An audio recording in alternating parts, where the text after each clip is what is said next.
My name is Lewis Harrison, and I am 71 years old. 2 weeks ago, I drove to my daughter Maya's house to surprise her and my wife Evelyn. I was halfway up the porch steps, hand raised to knock, when a man I'd never seen before bolted out of the house next door waving his arms. "Stop!" he shouted. "Don't go in. I just called 911. My blood ran cold. 5 minutes later, the police were kicking in my daughter's front door. What they found inside, what I saw, shattered my entire life. But the most horrifying discovery wasn't the blood on the floor. It was the truth that my neighbor revealed, a truth that proved the monster I'd been fighting wasn't the monster at all. Before you hear the rest of this story, tell me in the comments where you're watching from. And please like and subscribe if you've ever learned that the person you trusted least was the only one telling the truth. I didn't even have time to process the man's words before the sound of sirens tore through the quiet suburban afternoon. He was an older black man, built solid like he'd spent time in the service, and his eyes were wide with urgency. He had a strong grip on my arm, holding me back on the sidewalk. "You can't go in there, sir," he said, his voice a low rumble. "I'm telling you it's bad." My heart hammered against my ribs. "That's my daughter's house. My wife is in there, Evelyn." I tried to pull free, but he held fast. "The police are 2 seconds away. Let them handle it." His name, I'd later learn, was Henderson. He lived right next door. "What did you hear?" I demanded, my voice cracking. "What did you hear?" He looked back at the house, his face grim. "It started about 10 minutes ago. Yelling. Loud. A man's voice, then a woman's. Then a crash. Like a heavy piece of furniture going over, and glass shattering. Then the woman screamed. Not just a yell, but a real scream. The kind you only hear once." He looked me dead in the eye. "She pleaded, 'Please stop, you're hurting her.' Then it went quiet. Dead quiet. That's when I called." My mind was spinning. Hurting her. Hurting who? Maya or Evelyn? My wife was 69 years old. A gentle soul. The thought of anyone laying a hand on her, it made me see red. The sirens were deafening now. I knew just as sure as I was standing there who was responsible. Jason. My daughter's husband. I had never trusted that man, not from the day Maya brought him home. He was white, from a wealthy family, and he had this smirk. Like he was always in on a joke the rest of us weren't smart enough to get. He managed some kind of investment fund, drove a car that cost more than my first house, and always talked down to me and Evelyn. He'd call me Lou instead of Mr. Harrison or Dad. He'd pat me on the shoulder like I was a child. I'm a retired city planner. I helped design the very streets we were standing on. I am not a child. Evelyn, bless her heart, always saw the good in people. "He's just nervous, Louis," she'd say. "He's trying to fit in." But I knew better. I saw the way he looked at Maya like she was another one of his possessions. And Maya, she just faded. My vibrant, strong-willed daughter became quiet, agreeable, always looking to him for approval. 2 weeks ago, Evelyn had driven here from our home in Atlanta to stay with them. The official reason was that Maya had a miscarriage. She needed her mother. It felt thin to me. Maya sounded off on the phone, strained. Evelyn, too. In our last call, Evelyn's voice was tight. "Everything is fine, Louis. Just let me handle this. Maya needs me." Handle what I'd wanted to ask, but Evelyn was a private woman. I trusted her. Now standing on this sidewalk, my trust felt like stupidity. I should have come sooner. I should have trusted my gut. That miscarriage story was a lie. This was something else. This was Jason. 2 squad cars screeched to a halt, cutting off the street. 2 officers, a man and a woman, jumped out, guns drawn but pointed down. "What's the situation?" the male officer barked at Henderson. Henderson pointed. "Heard a violent altercation. Glass breaking. Woman screamed for help. No sound since." The officers moved up the walkway, stacking on either side of the front door. "This is the Atlanta PD. Open the door," the male officer shouted. Silence. My heart felt like it was going to explode. I pushed past Henderson, ignoring his protest. "My wife is in there, Evelyn Harrison. My daughter, Maya." The female officer put a hand up to stop me. "Sir, stay back. We need you to stay on the lawn." "That's my family," I roared. The officer shouted again. "Police, open the door now or we're coming in." Nothing, just a terrible heavy silence from inside the house. "Okay, breach it," the male officer said. He stepped back and slammed his heavy boot just beside the doorknob.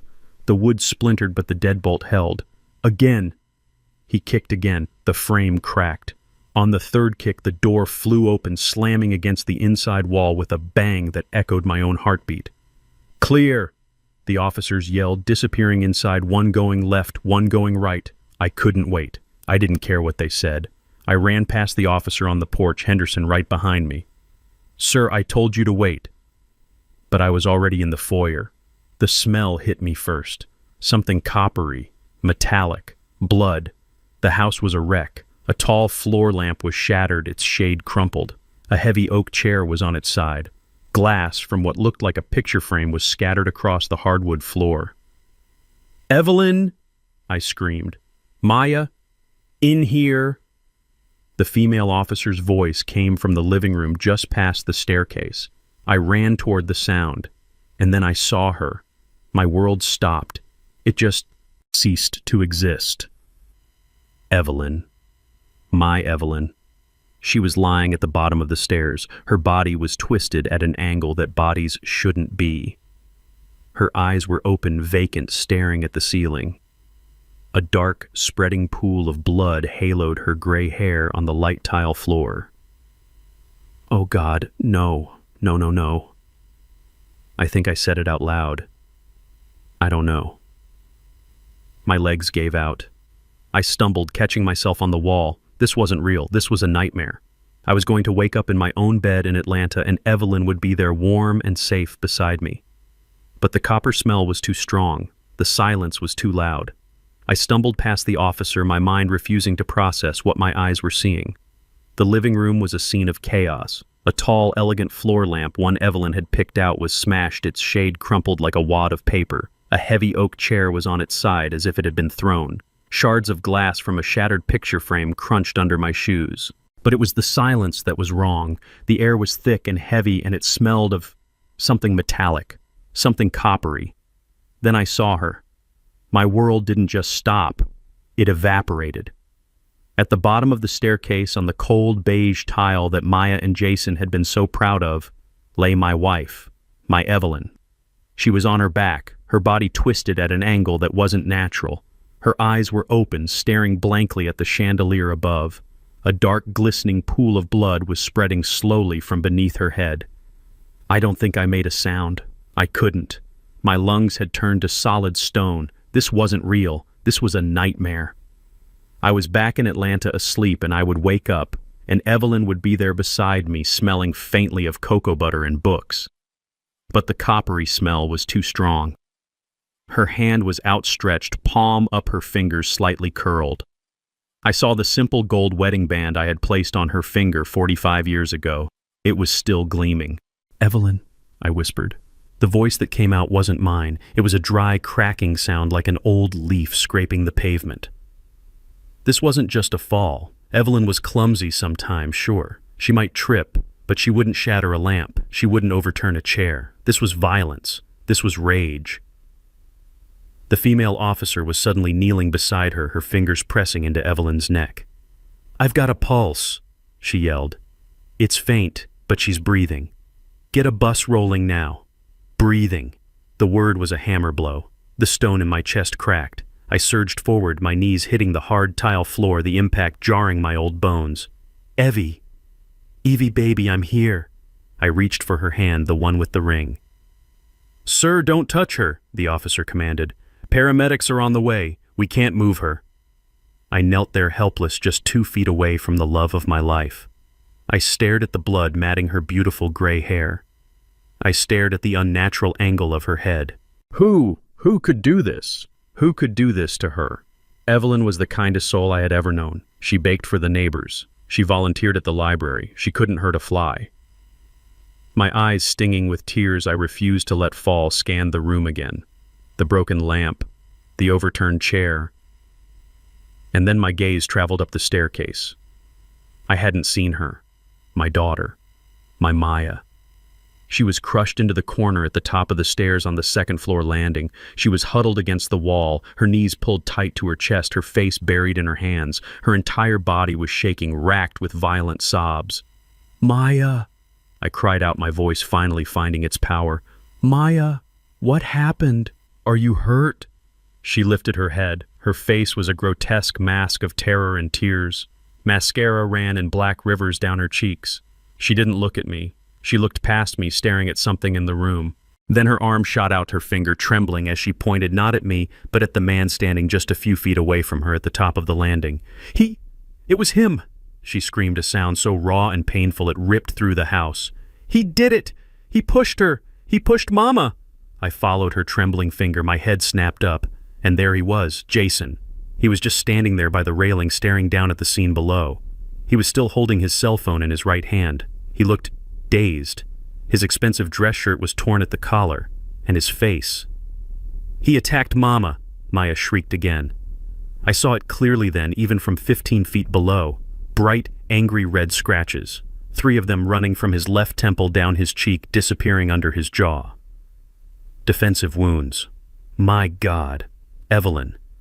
My 69-year-old wife had fought him. She had fought for her life against this animal. The man I never trusted. The man I let into my family.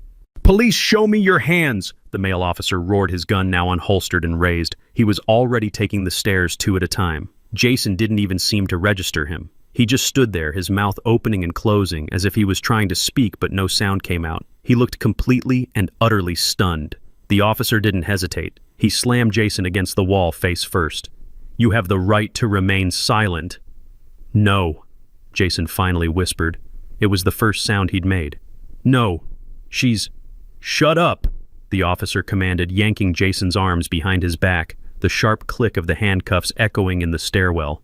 That sound snapped me out of my shock. The ice in my veins turned to fire. A pure cleansing rage, the kind I hadn't felt in decades, surged through me. "You," I roared, pushing myself up from the floor. "You worthless piece of trash, you did this." I lunged for the stairs, my only thought to get my hands on him to make him pay. But Henderson, the neighbor, was suddenly there, grabbing me in a bear hug. "Louis, no, let the police handle this. Don't you do something you'll regret." I fought against his grip, tears of pure fury finally blinding me. "He killed her. He killed my wife. I didn't. Jason started yelling, finally finding his voice as they dragged him down the stairs. He was twisting his eyes wild, looking not at Maya but right at me. "Mr. Harrison, Louis, please, it wasn't me. Check her laptop. Check Maya's laptop. His words were frantic, desperate, but Maya's screams drowned him out. "Liar!"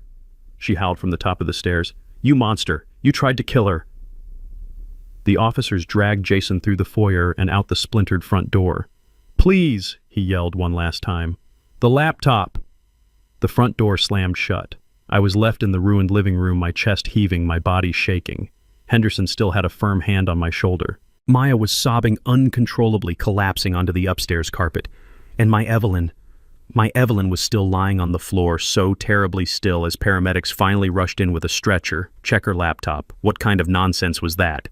The man was a cornered rat trying to bite anyone he could. My daughter was the victim. My wife was the victim. And he was the monster. I knew it. I knew it the moment I first laid eyes on him.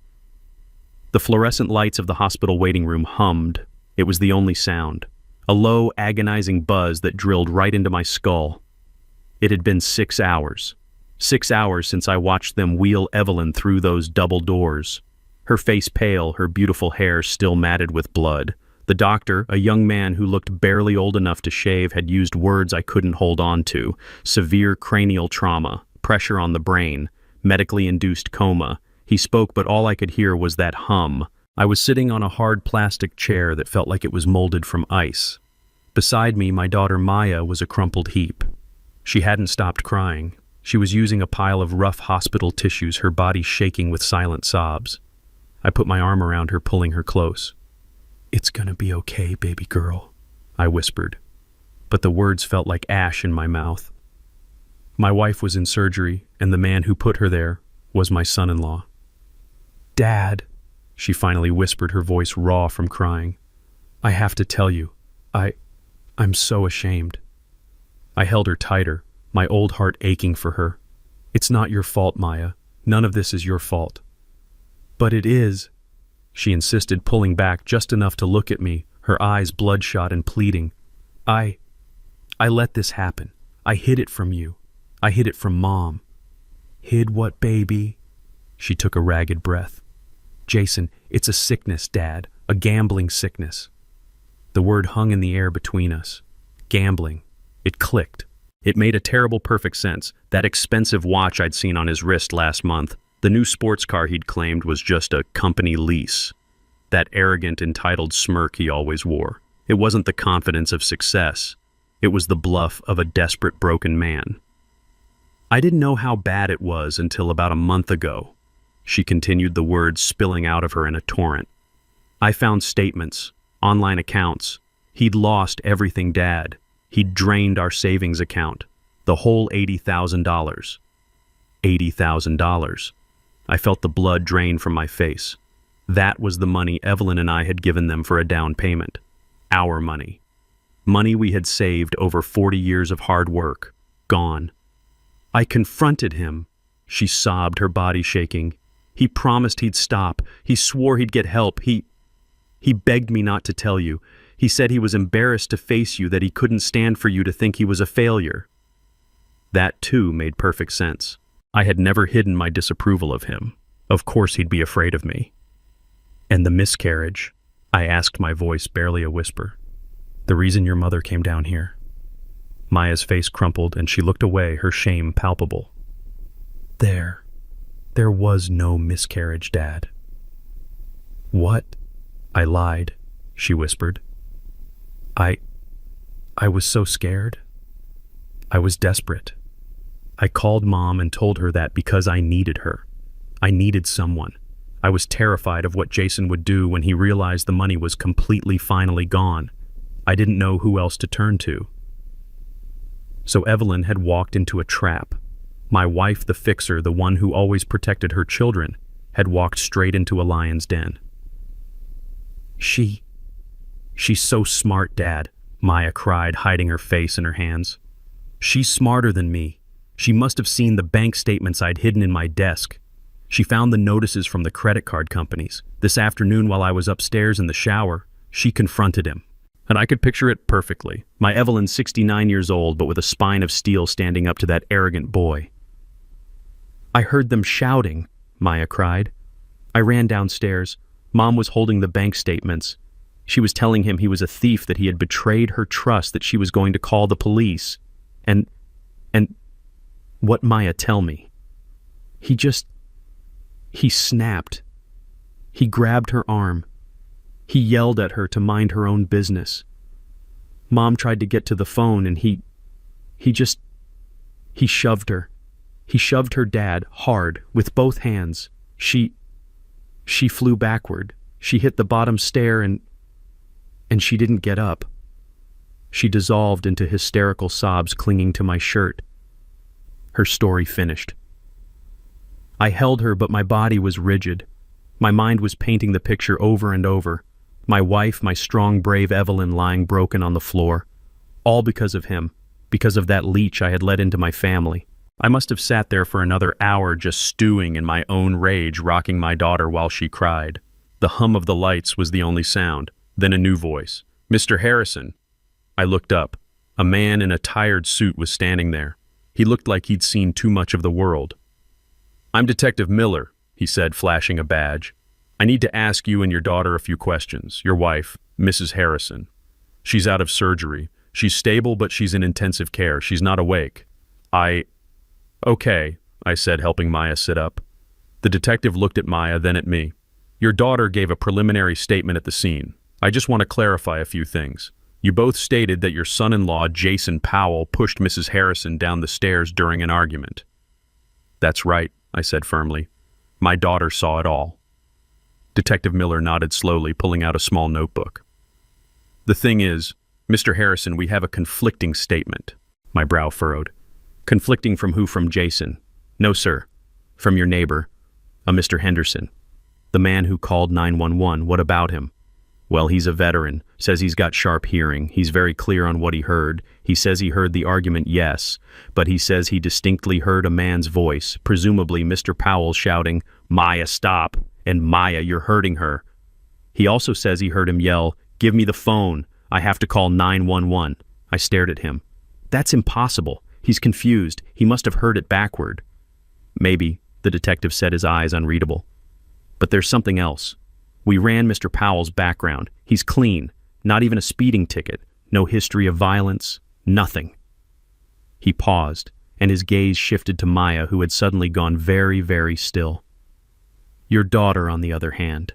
She has a sealed juvenile record, an assault charge from when she was 15. She broke another girl's arm in a fight. I stood up. I stood. The ice in my veins was back. Now you listen to me, detective. Are you really standing there, trying to blame my daughter? My daughter, who just watched her mother almost get murdered. That was 20 years ago. She was a child. Kids get into fights. Sir, I'm just... No. I cut him off, my voice dangerously low. You're just... What? Trying to muddy the water. That man, Jason, is a gambler who stole $80,000 from my family. He attacked my wife when she confronted him. My daughter saw it. I saw the scratches on his face. My wife fought back. What more do you need? The scratches, yes, the detective said, unfazed. We're looking into those. The neighbor is an old man, I said, dismissing him with a wave of my hand. He's probably half deaf. He heard what he wanted to hear. My daughter is the victim here. So you go and do your job and make sure that monster stays locked up. The detective held my gaze for a long moment. Understood, Mr. Harrison. We'll be in touch. He turned and walked away, his footsteps echoing down the sterile hallway. I sat back down, my heart pounding with anger. How dare he? How dare he try to twist this? I looked at Maya. She was trembling again, looking smaller than ever. Dad, she whispered, he thinks I did it. No, he doesn't, I said, pulling her back into my arms, my resolve hardening like concrete. He's just a lazy cop looking for an easy out. Don't you worry, baby girl. I'm here. I won't let anyone hurt you. I believe you. And I did. At that moment, I believed her with every fiber of my being. 2 days later, I was back at the house. The yellow crime scene tape was still stretched across the splintered door frame. It felt wrong walking back in. It felt like trespassing in my own daughter's life. But Evelyn was still unconscious in that silent, sterile room, and the nurse said she needed her own things. A robe, her toiletries, her worn leather slippers. Small comforts in a world that had suddenly become hard and cold. I walked past the dark stain on the tile, my eyes fixed forward, refusing to look at it. As I stepped back outside, my hands full with a small overnight bag, I saw him. The neighbor, Henderson. He was sitting on his own porch just watching me. He didn't wave. He just stood up slowly, a man moving with the stiff precision of old injuries, and walked across the lawn that separated our two houses. Mr. Harrison, he said, his voice respectful but firm. He stopped about 10 feet away. Mr. Henderson. I nodded. I want to thank you for what you did, calling the police. You probably saved my wife's life. He just looked at me, his eyes sharp. Sir, I spoke with the detective. He came by this morning. Detective Miller.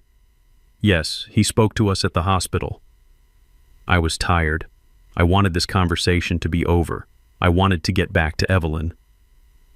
I don't think he believed me, Mr. Harrison, Henderson said, and I have a feeling I need you to believe me. A knot of irritation tightened in my stomach. I was grieving. My family was shattered. I didn't have time for this old man's stories. Believe what? I said, my voice sharper than I intended. That you heard wrong. I was just at the hospital. My daughter Maya, she told me everything. That man Jason, he's a gambler. He stole $80,000 from my family. He attacked my wife when she confronted him. Henderson didn't flinch. He just stood there solid as an old oak tree. Sir, with all due respect, I've lived next door to your daughter and her husband for 3 years. I'm a widower. I'm home most of the time. My windows are open. I know what I hear. He took a step closer.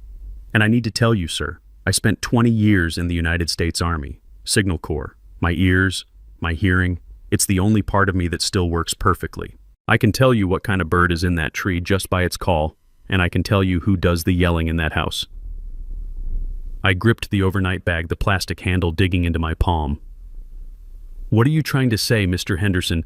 I'm saying, he said, his voice dropping low, that in 3 years I've maybe heard Mr. Powell raise his voice twice, once during a football game, once when he dropped something heavy in the garage. But your daughter Maya, sir, she screams. She screams every week, usually Thursdays. I reckon that's when the bills come due. My blood ran cold. This was the exact opposite of what Maya said. It's always about money. Henderson continued, shaking his head. Where is it, Jason? Or you promised me, Jason. I can't live like this. And he's always the one I hear trying to calm her down. It's okay, Maya. It's okay. We'll figure it out. Just calm down. That's the dynamic, sir. It has always been the dynamic. That I stared at him, my mind scrambling. This was wrong. This was a lie. The detective had said this, and I had dismissed it. But hearing it from this man, this soldier, it felt different. That night, I said, my voice shaking, you told the police. I told them exactly what I heard. Henderson interrupted, his eyes locking onto mine. And it wasn't Thursday screaming. This was panic. I was in my yard right by that fence. I heard your wife's voice. She was upset. She said something like, Maya, no, that's madness.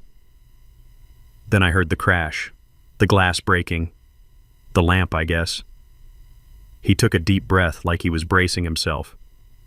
And then, sir, I heard Jason. And he wasn't calm. He was terrified. He shouted. And I mean shouted. He yelled, Maya, look what you did, you're hurting her. Then he yelled it again. Maya, get away from her. My mind just stopped. You're hurting her. And then, Henderson said, his voice barely a whisper, I heard him yell, give me the phone, I have to call 911. He let the words hang in the air between us. I couldn't speak. I just stood there frozen. This was impossible. Maya was the victim.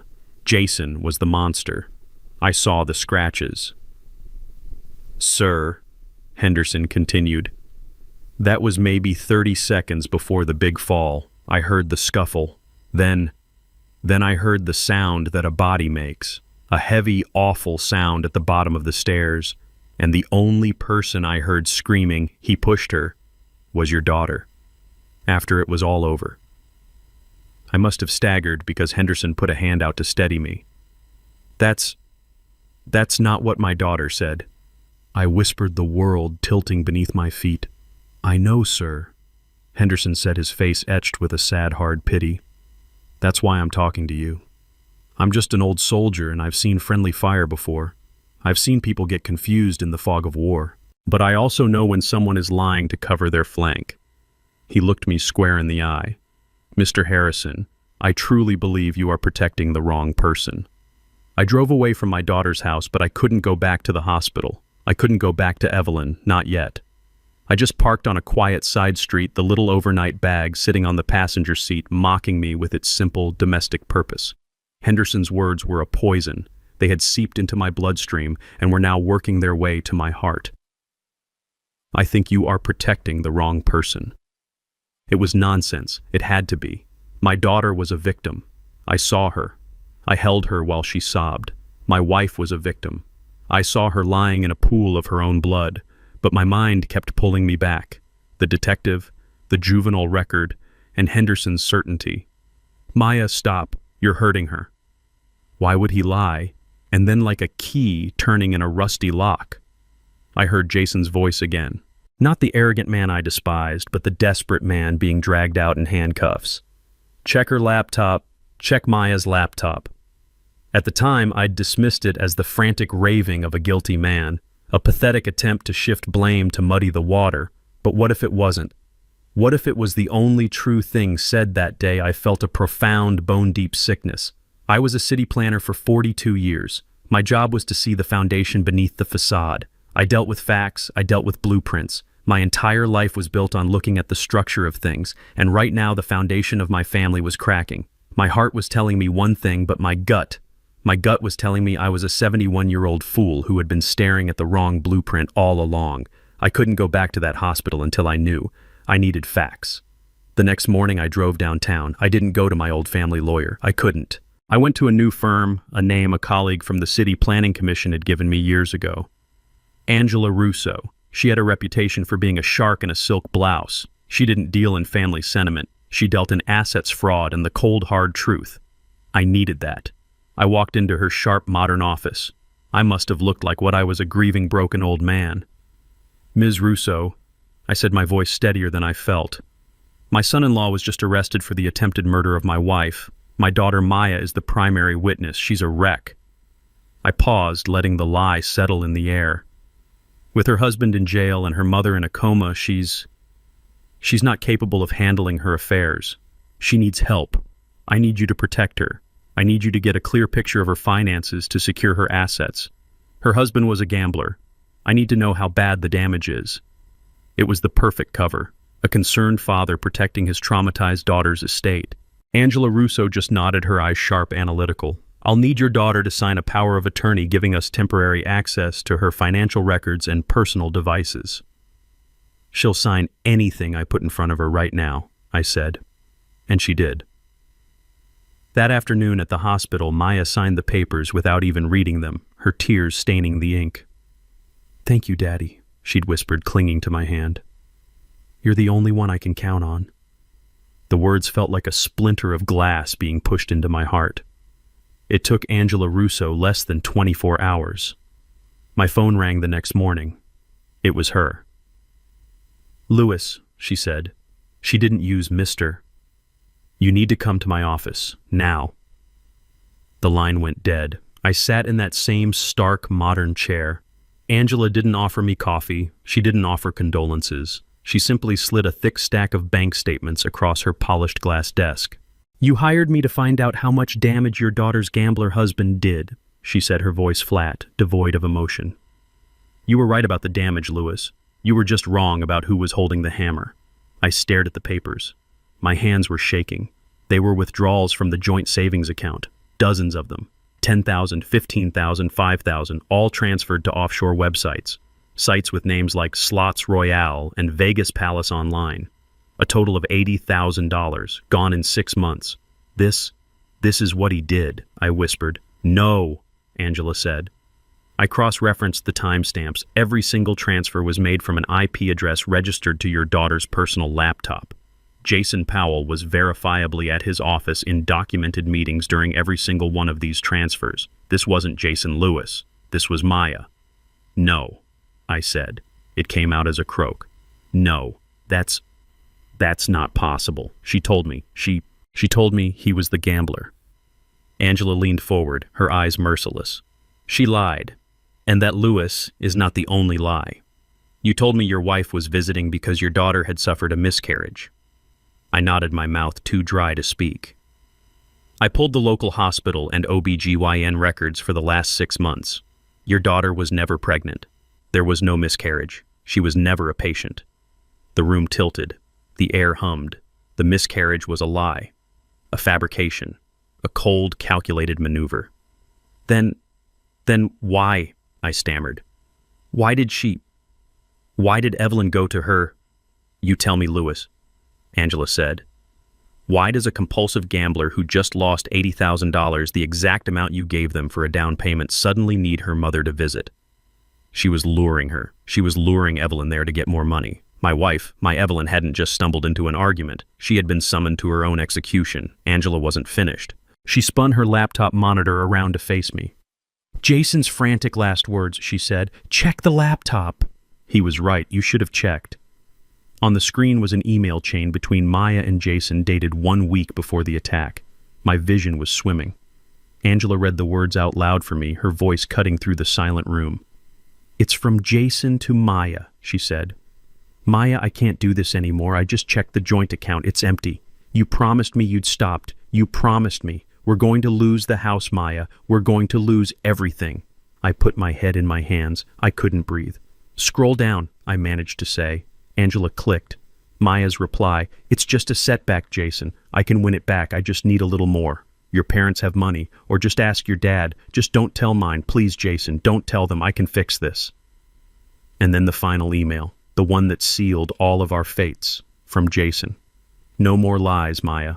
I am done. I am done covering for you. I am done watching you destroy yourself. I'm calling your parents. I'm telling them everything. You need help, and if you won't get it, I'm going to get it for you. I love you, but I won't be your accomplice anymore." Angela looked up from the screen, her gaze pinning me to the chair. "That email was sent at 1:17 p.m. on Tuesday, Lewis. Your neighbor's 911 call was at 4:30 p.m. That was the argument your wife walked into. He wasn't attacking her. He was trying to get help. He was trying to tell the truth." I left Angela Russo's office, but I couldn't drive. I couldn't go anywhere. I walked out onto the busy Atlanta street, and the noise of the traffic, the horns, the chatter of people on their lunch breaks. It all just hit me like a physical wave. I stumbled over to a concrete bench at a bus stop and just put my head in my hands. I was wrong. It wasn't a small mistake. It wasn't a misunderstanding. It was a catastrophic failure of judgment. I, Lewis Harrison, a man who had prided himself on seeing the structure of things, a man who planned city grids, had failed to see the rot in the foundation of his own family. I had let my prejudice, my simple, ugly bias against Jason, blind me completely. I felt sick, physically ill. I thought about Jason sitting in a jail cell right now. I thought about the scratches on his face, the ones I had pointed to as proof of his guilt. My God, Evelyn must have done that. Or Maya. He had been attacked, and I had been part of the mob that threw the stones. He had been trying to protect my wife. He had been trying to get help. He was the only one telling the truth. And I, in my arrogant blindness, had helped my daughter, the real monster, lock him away. The shame was so thick I felt like I was choking on it. My phone buzzed in my pocket, making me jump. The vibration felt like an electric shock. I fumbled for it, my hands shaking. It was the hospital. "Mr. Harrison," a nurse's voice. "Your wife, she's waking up. She's out of the coma. The doctor thinks you should come." I don't remember the drive. I don't remember parking. I just remember bursting through the automatic doors of the ICU, my heart pounding a frantic, terrified rhythm. When I got to her room, Maya was already there.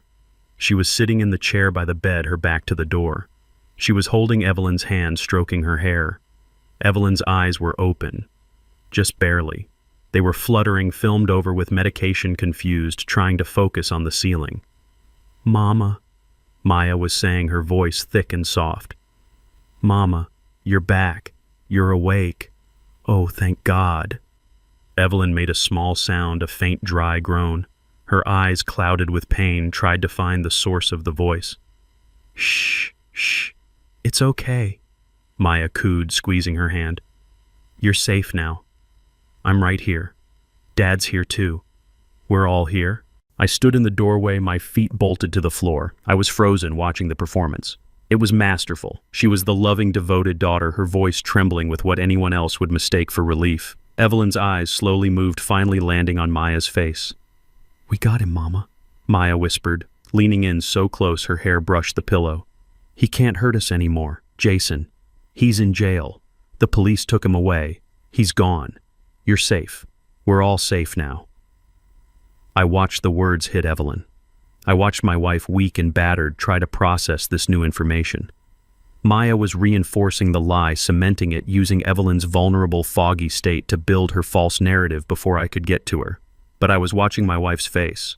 I know Evelyn. I have known her for 45 years. I know the way her eyes crinkle when she smiles. I know the way her jaw sets when she's angry. And I know what she looks like when she's afraid. I was expecting to see relief. I was expecting peace, a softening, a release of tension. That is not what I saw. As Maya spoke, Evelyn's eyes didn't soften. They widened, just a fraction.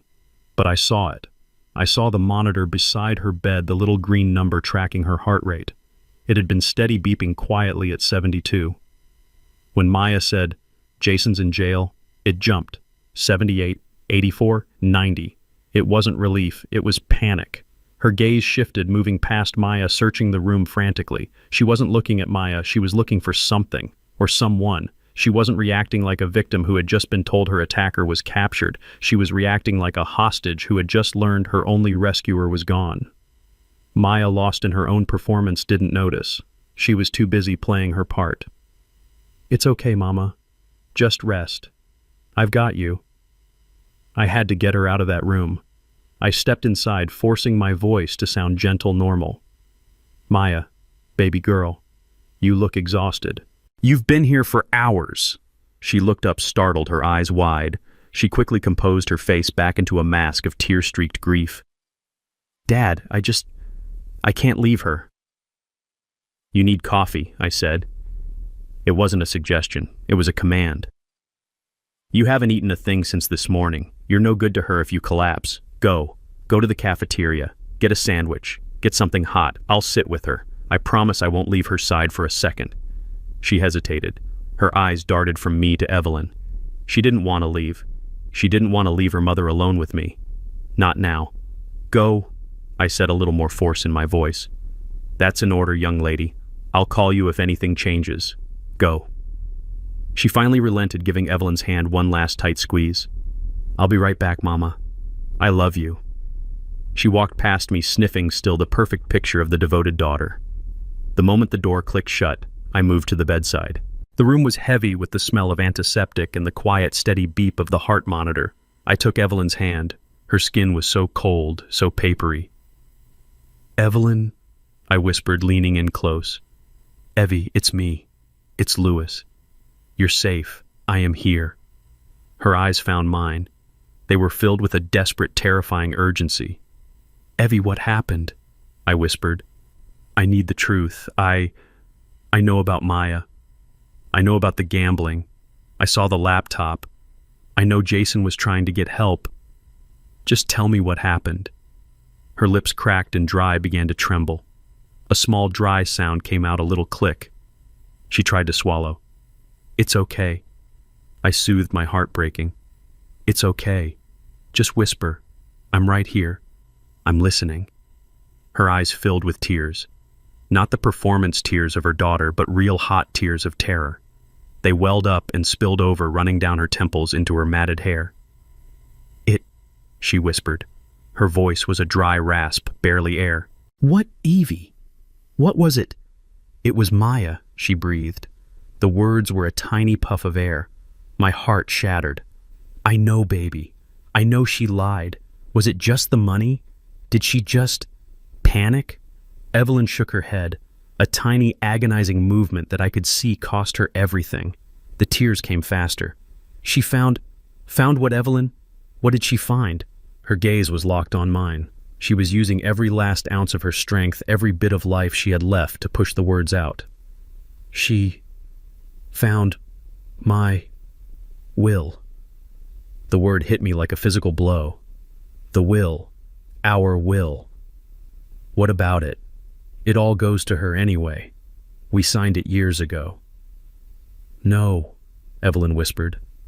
Her eyes closed for a moment as if in agony. "No, not my will." My mind seized on that one word. Will. It made no sense. "What are you talking about, Evie?" I whispered, my voice rough. "Our will. We did that together. We did that 20 years ago. It's simple. Everything we have goes to Maya. She knows that. What does our will have to do with anything?" I was confused. Was the head trauma making her delirious? Was she mixing things up? I squeezed her hand gently. "Baby, it's okay. The will is fine. It's all taken care of. It all goes to Maya. It's fine." Evelyn's eyes. Those beautiful brown eyes I had known my entire adult life stared at me with a terrifying clarity. The fog was gone. This was not delirium.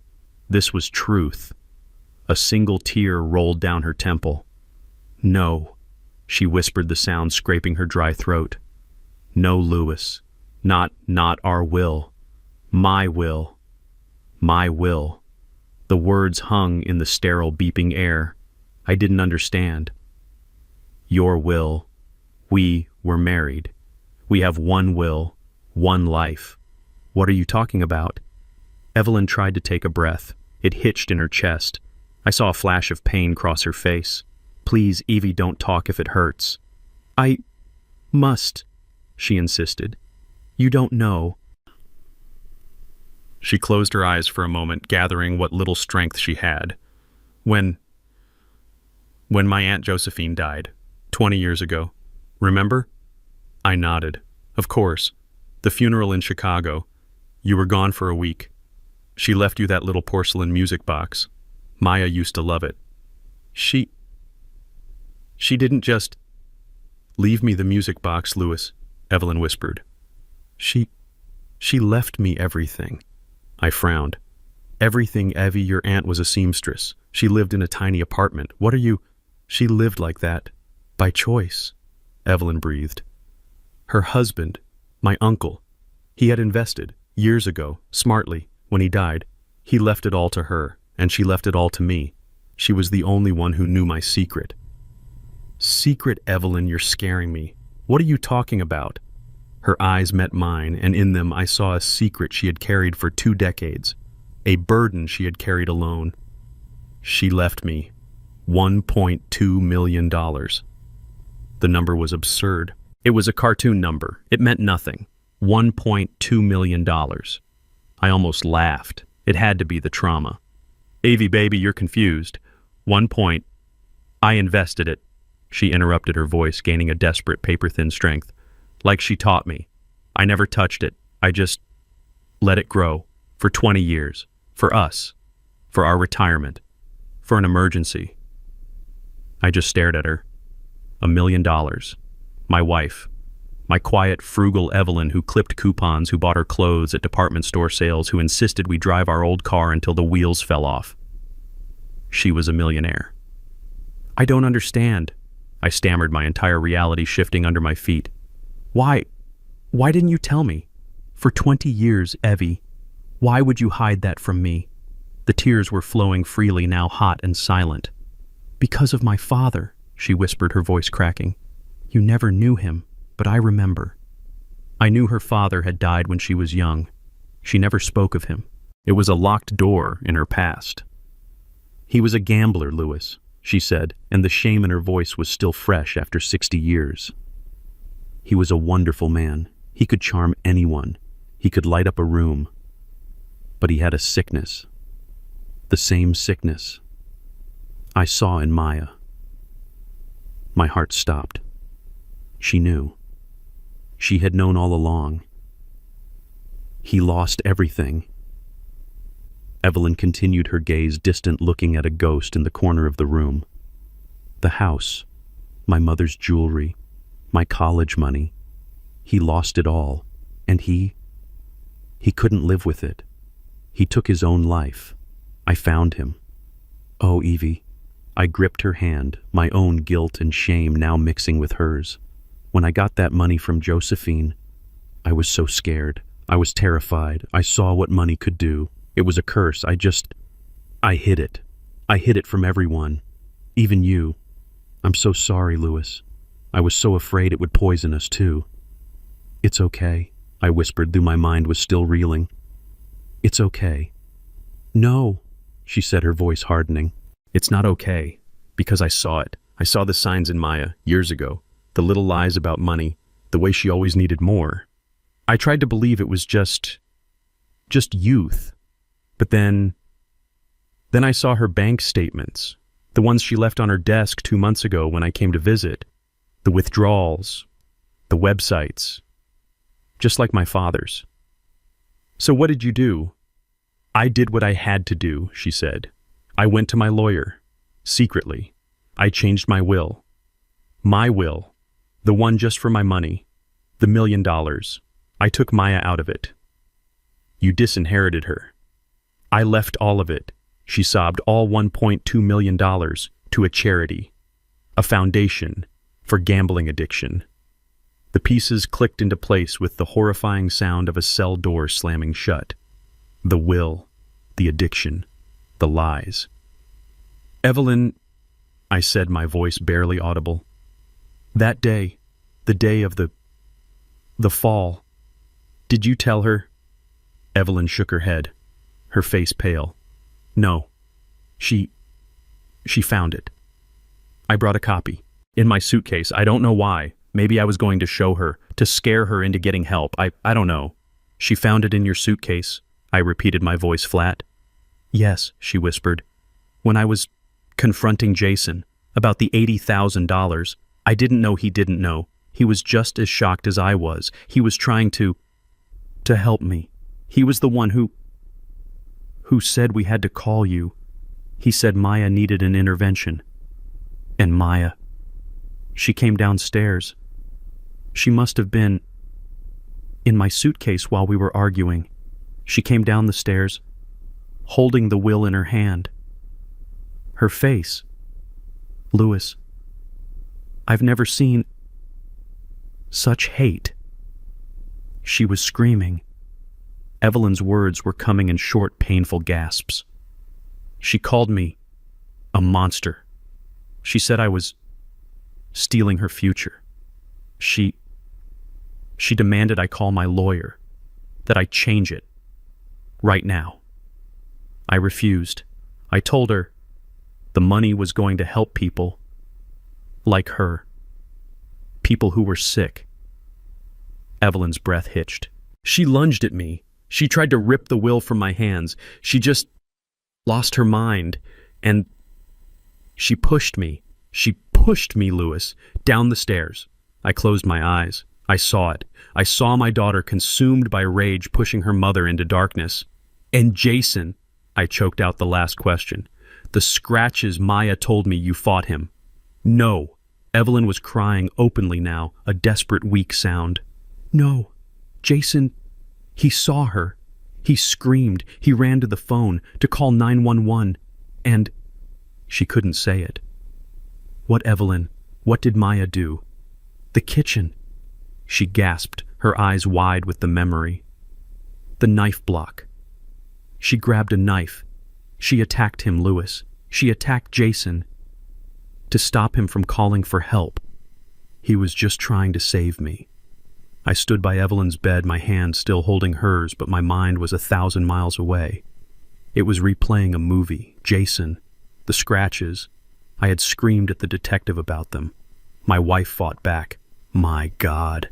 I was right, but I was wrong about who she was fighting. Evelyn's words echoed in the humming silence of the ICU. She grabbed a knife. She attacked him, Louis, to stop him from calling for help. Those marks on Jason's face, they weren't just scratches, they were defensive wounds. They were the marks of a man dodging a blade. He hadn't just been shoved, he had been attacked. And I, in my arrogance, in my 71 years of stubborn pride and prejudice, had pointed to those wounds as his condemnation. I felt a wave of nausea so profound I had to grip the bed rail. I had accused an innocent man, no worse. I had accused the other victim. I had stood by, comforting the monster, while the man who tried to save my wife sat in a jail cell. I hadn't just been blind, I had been an accomplice after the fact. The shame was a physical weight heavier than any grief I had ever known. It settled in my gut like cold lead. I felt dirty. I felt weak. I was 71 years old, and I had never felt more foolish or more wrong in my entire life. The lead in my gut turned to fire. I let go of Evelyn's hand. I pulled out my phone, my fingers shaking so badly I almost dropped it on the sterile floor. I didn't leave the room. I didn't care who heard. I punched Angela Russo's number. She answered on the second ring, her voice crisp. Russo. It's Louis Harrison, I said. My voice was low and it was shaking with a fury I had never known I possessed. He's innocent. Jason Powell. He's innocent. There was a half-second of silence. Louis, what are you? She told me. I cut her off, my voice a gravelly roar. Evelyn is awake. She told me everything. Maya did it. Maya attacked both of them. She pushed Evelyn. She attacked Jason with a knife. You have to get him out. You have to get him out now. Louis, slow down. I need a formal statement. Now. Angela, I shouted, causing a nurse at the station down the hall to look up. Get him out of that jail. Use the money. Use all of it. I don't care. Just fix this. Fix what I broke. I hung up without waiting for a reply. I needed air. I needed to see the monster I had been protecting. I walked out of the ICU, my blood roaring in my ears. I felt ancient, brittle, like I could shatter into 1,000 pieces. I saw her. She was just stepping off the elevator, a cup of coffee in one hand, her phone in the other. She looked calm, composed. She looked like someone who had just gotten a minor inconvenience out of the way. When she saw me, she smiled, that same practiced, tear-streaked, fraudulent smile. Dad, you're back. Is she okay? Did she say anything else? I didn't move. I just stood in her path, blocking her way to Evelyn's room. I let the silence stretch. I watched her smile falter. I watched the first flicker of confusion, then annoyance creep into her eyes. Dad? she said, her voice laced with that fake concern. "What's wrong? You're scaring me." "She's awake," I said. My voice was flat. Dead. "I know I saw her just—" "No." I cut her off. "You don't know. You weren't there just now. I spoke to her. I really spoke to her." I watched her grip tighten on the coffee cup. I could see the tiny tremor in her hand. What did she say?" "She told me Maya." I took a step closer, close enough to smell the faint scent of coffee and lies, close enough to see the panic flare deep in her pupils. "She told me everything." I expected her to crumble. I expected the dam to break. I expected tears, confessions, hysterical apologies, a complete breakdown. That is not what happened. Maya didn't cry. She didn't flinch. She didn't even look guilty. Instead, something in her eyes went cold, as if a steel door had slammed shut behind them. The terrified, grieving daughter I had been comforting for 2 days vanished. She just disappeared. In her place was a stranger, a cold, assessing, reptilian stranger. She let out a small, sharp laugh. It was the most terrifying sound I had ever heard. "She told you everything," Maya repeated. Her voice was no longer soft. It was dripping with a sarcasm that chilled me to the bone. Did she tell you a new set of lies?" I was so stunned I couldn't speak. "Think about it, Dad," she said, and the way she spat the word made it an insult. "The woman just had her head bounce off a tile floor.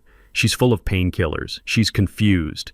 The doctor said she would be confused. She's probably hallucinating. She doesn't know what she's saying." "She wasn't hallucinating," I managed to say. "She was telling the truth, about the will, about the knife." "The will." Maya laughed again, a sound completely devoid of humor. "Oh, this is rich. This is what it's about." She took a step toward me, and for the first time in my life, I actually felt a flicker of fear for my own daughter. "Let me ask you something, Dad," she said, her voice dropping to a conspiratorial whisper. "You're standing here ready to believe a woman who just admitted she lied to you. She lied to you, her husband, for 20 years. About $1.2 million. The words hit me like a slap. She was right. Evelyn had lied to me. "She hid a fortune from you, Dad." Maya pressed her eyes glittering. "From her husband. For decades. She's a liar. A proven professional, lifelong liar. And I'm your daughter. Your blood." She was using Evelyn's confession against her. She was turning my own sense of betrayal into a weapon. "So who are you going to believe?" She hissed, her face inches from mine. "Are you going to believe the woman with the brain injury who just confessed to being a master liar? The woman who is going to give our money, your money, to a bunch of strangers rather than her own family?" She smiled. It was a cold, terrible, triumphant smile. "Or," she said, "are you going to believe me? Your daughter, the one who has always loved you, the one who is telling you the truth. Jason did this, and Mom is just confused. She's trying to protect him. Or maybe she's just trying to punish me for finding out about her secret money." I stood there in that sterile hospital hallway feeling like I was being torn in two. Maya's words were venomous, but they were also smart. She had found the one crack in my armor, the one place I was truly vulnerable, and she was driving a wedge into it with all her strength. Evelyn had lied to me. For 20 years, she had kept a secret that changed the entire shape of our marriage, our past, our future.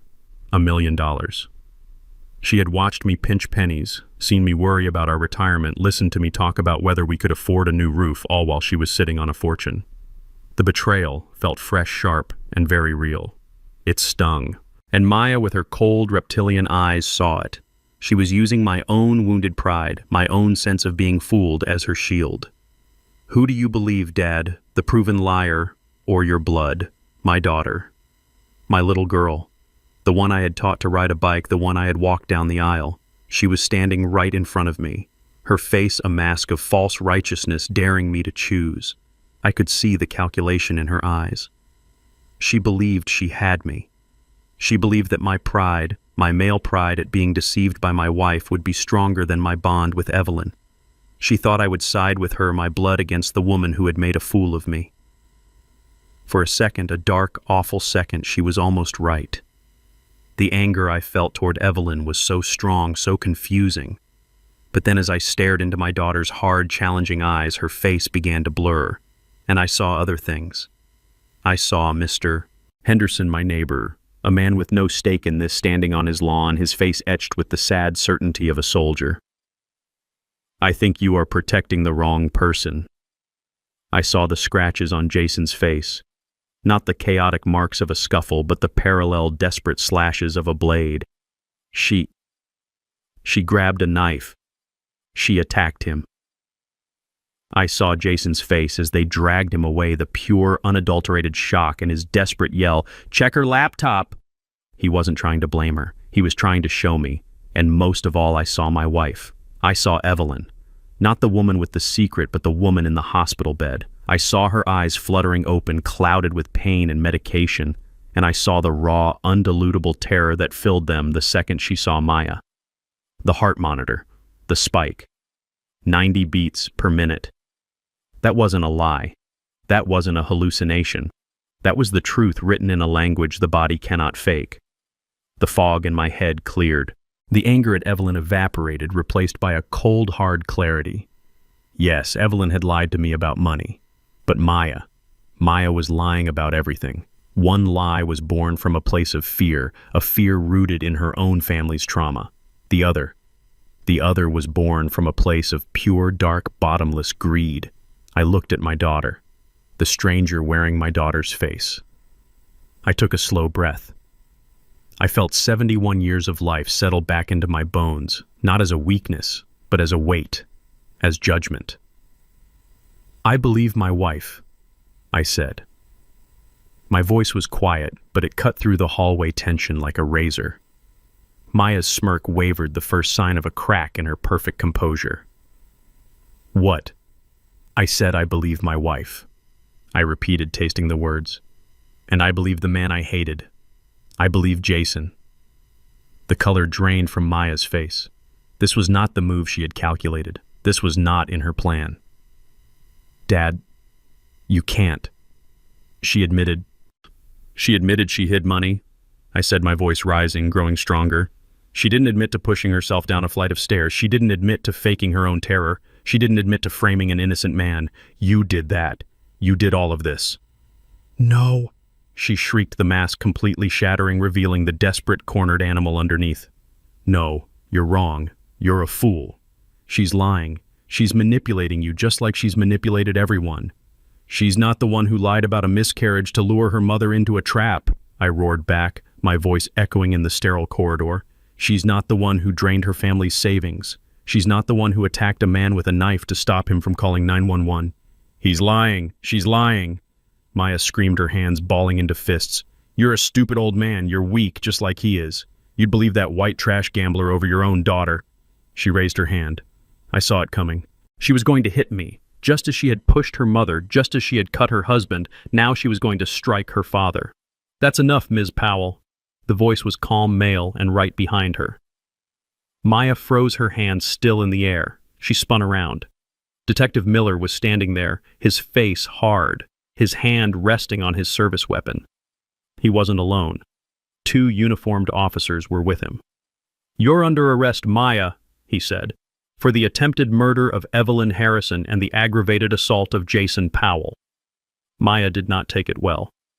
The moment the steel cuff snapped around her wrist, the grieving victim disappeared and a cornered animal took its place.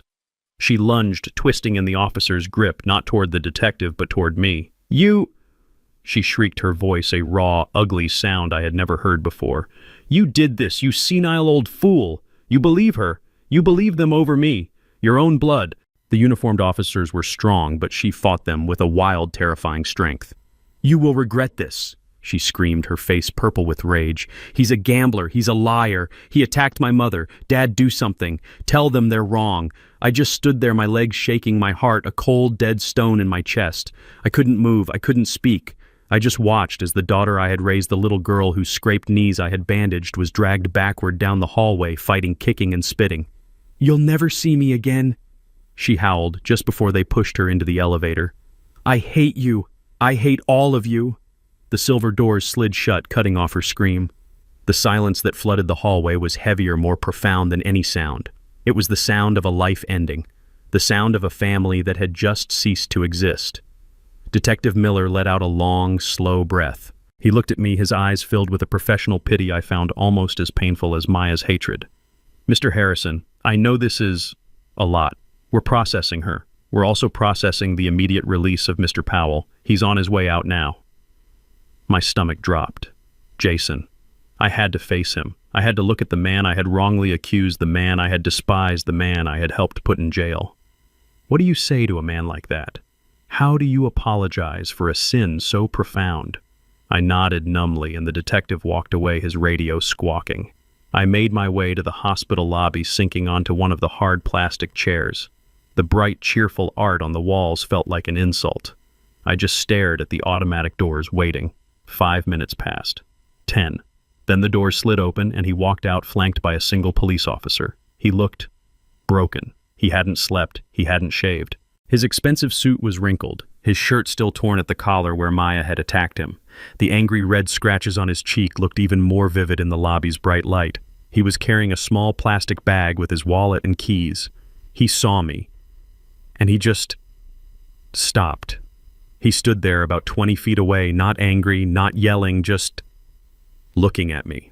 His eyes were empty. He looked like a man who had walked through hell and hadn't quite come back. My throat was tight, my palms were sweating. All my life I'd prided myself on being a man who said what he meant, a man of conviction. But standing there in front of the man I had wronged so deeply, I was a coward. I had no words. I stood up slowly, my old joints cracking. "Jason," I said. My voice was a dry croak. I faltered. What could I say? "I'm sorry." It was a pathetic, tiny word for such a massive betrayal. I tried again, my voice shaking. "I was wrong. I was so wrong." Jason just watched me. He didn't speak. He didn't move. He didn't make it easy for me. He didn't say, "It's okay," because it wasn't. I saw the laptop. I pushed the words out, desperate to fill the awful silence. "The lawyer, Ms. Russo, she showed me. The emails, the gambling. I didn't know." "No," he said. His voice was hoarse, raw. "You didn't." "I thought it was you," I stammered. "I thought you were the gambler, the monster." He finished the sentence for me, his voice flat. "The arrogant white boy who wasn't good enough. The man who attacked your wife." I flinched because he was right. "Yes," I whispered. He finally moved, but only to slump onto one of the chairs, dropping his head into his hands. He looked like a puppet whose strings had just been cut. "She's good, isn't she?" he whispered, his voice muffled. "She had me fooled for a solid year. She had you fooled her entire life."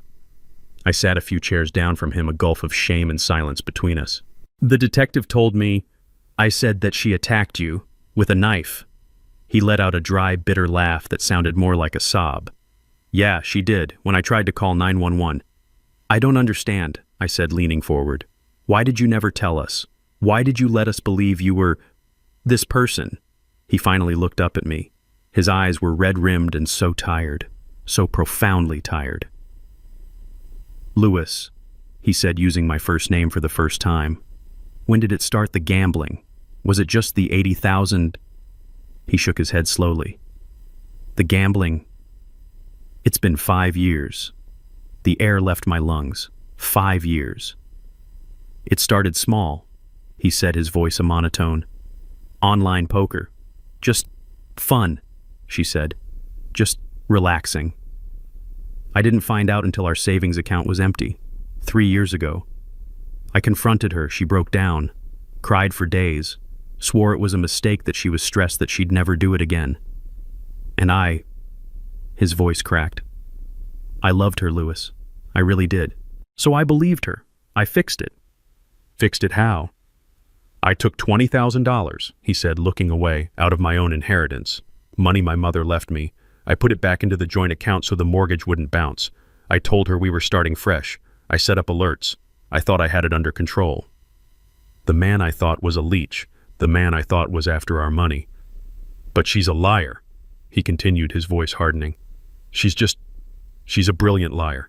She opened new accounts, took out credit cards in her own name, then in my name, then in Evelyn's name. I didn't even know that part until the lawyer told me. So all this time, he said, his voice rising with a frantic, bitter energy, I've been playing defense. I've been a dam trying to plug the holes she was blowing in our lives. I'm not a gambler, Lewis. I hate it. I've spent the last 5 years of my life trying to get her into rehab, trying to pay off shadow debts, trying to keep our heads above water. The arrogance, the smirk I always saw, the way he seemed stressed, distant. I thought you were arrogant. I whispered, the confession tasting like poison. The way you always looked, that smirk. I thought you were laughing at us, at our simple life. He looked at me, and for the first time I saw the real Jason. Not the stereotype I had built in my head, but a 38-year-old man who was completely and totally exhausted. Arrogance, he said, his voice breaking. That wasn't arrogance, Lewis. That was terror. That was the stress of knowing the next paycheck was already gone. That was the humiliation of having to lie to my parents to borrow money from them to cover her debts. That was the look of a man who hasn't slept through the night in 3 years because he's waiting for the next bank alert.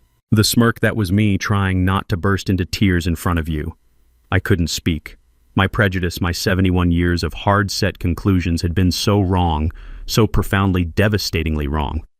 Why? I finally asked. Why didn't you just tell us? Why protect her? Because I was ashamed, he cried out, pounding his fist on his knee. I was ashamed. I was supposed to be her husband. I was supposed to fix it, and I couldn't, and I was trying to protect you. Protect us. Yes, I didn't want you to see her like this. She's your little girl. I didn't want Evelyn to know what her daughter had become. I thought I could handle it. I thought I could get her in to help fix the money, and you would never have to know how broken she was. I was protecting you from the truth. He finally broke. He dropped his head into his hands, his shoulders shaking with silent, racking sobs. When Evelyn showed up, that's why I sent that last email. I was done. I couldn't do it alone. I needed her help. I needed your help. I was going to tell her everything that night. And Maya. She saw the email on my phone. He looked up, his eyes swimming in despair. When Evelyn confronted her, Maya just snapped. She saw her whole world ending. She pushed her. She pushed her own mother. And when I ran for the phone, she grabbed that paring knife from the kitchen. She just came at me. You won't ruin me, she screamed. You won't tell them. He touched the angry scratches on his cheek. This, he whispered, his voice broken.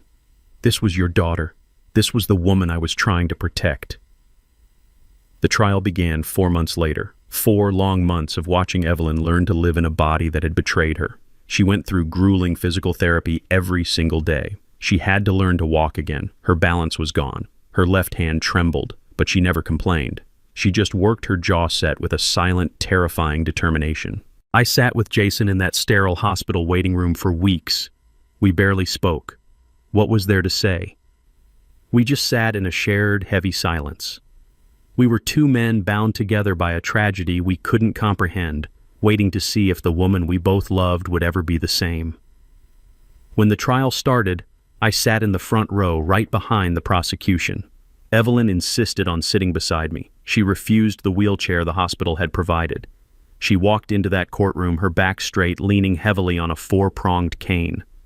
Every step was a visible, agonizing effort, a quiet act of defiance that screamed louder than any words.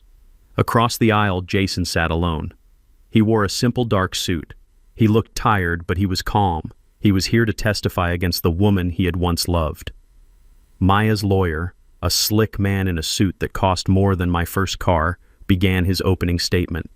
And it was exactly what Angela Russo, our lawyer, had warned us it would be. He didn't just defend Maya, he attacked us. He painted a picture of a dysfunctional family, a web of lies and secrets where Maya was the real victim. He described Jason as a failed investor, a man with a volatile temper who had isolated Maya from her loving parents. He told the jury Jason was a chronic gambler who had drained their accounts dry. Then he turned on me. He described me as a controlling, prejudiced father-in-law, a man who had despised his son-in-law from the moment he laid eyes on him simply because he was white. I felt the blood rush to my face. I felt the stares of the jury.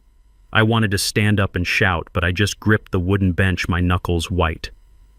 But he saved his real venom for Evelyn. This was the lowest blow. He painted my wife as a cold, manipulative, deceitful woman, a woman who secretly, gleefully hoarded $1 million fortune while her own daughter struggled, a woman who, when discovered, chose to give that fortune to strangers, a vague gambling charity, rather than her own child. He painted Maya's discovery of the will not as a motive for murder, but as the ultimate act of maternal rejection. He was painting Maya as the victim.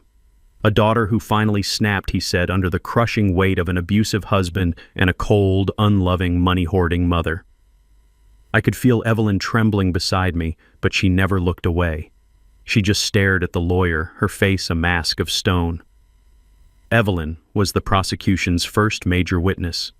I held my breath as I watched her make that long, painful walk to the stand. She settled herself in the chair, her frail hand shaking as she adjusted the microphone. She did not look at Maya, not once. "Mrs. Harrison," the prosecutor began, his voice gentle, "can you tell the court about your financial situation, specifically an inheritance you received?" Evelyn's voice was quiet, but it filled the silent room. It was clear and it was strong. "My Aunt Josephine passed away 20 years ago," she said. "She left me her estate. It was significant."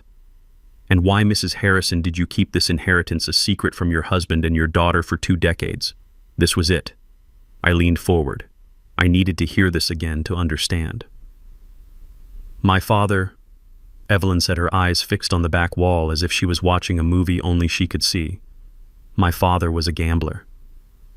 She told the story. The one she had whispered to me in the ICU, the story of a man she loved, a man who could charm a room but who had a sickness. She told the jury about growing up watching her mother hide money in sugar bowls. She told them about the day her college fund vanished. She told them about the day she came home from high school at 17 years old to find that her father, unable to live with the shame of losing their house, had taken his own life. "I found him," she said, her voice thick with a 60-year-old pain. "I learned that day that money wasn't just money. It was a poison. It was a disease. It could rot a person from the inside out." The courtroom was absolutely still. "When I received that inheritance," she continued, "I was terrified. I was terrified it would poison us, that it would make us weak, that it would hurt my family the same way my father hurt his. So I hid it. I invested it. I told no one, not even my husband. I was so afraid." "And why did you change your will?" the prosecutor asked softly. "Because I saw the sickness in my daughter," she said, her voice finally cracking. "I saw his sickness in her, the little lies about money, the way she always needed more. I found her bank statements. I saw the withdrawals to the online casinos, just like my father." "So, you disinherited her?" "No," Evelyn said, her voice ringing with conviction. "I didn't do it to punish her. I did it to save her. I thought if she hit rock bottom, if she knew she would get nothing, maybe she would finally agree to get help. I was going to use that money, all of it, to pay for the best treatment in the country. I was going to save my baby girl." She finally broke, just for a moment, a single sharp sob escaping her. "I left the money to the gambling charity in the will as a threat, as a last desperate wake-up call.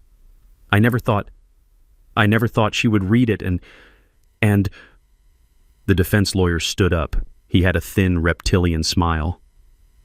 "So, Mrs. Harrison, you admit you lied to your husband for 20 years. Evelyn stiffened. "I kept a secret to protect my family."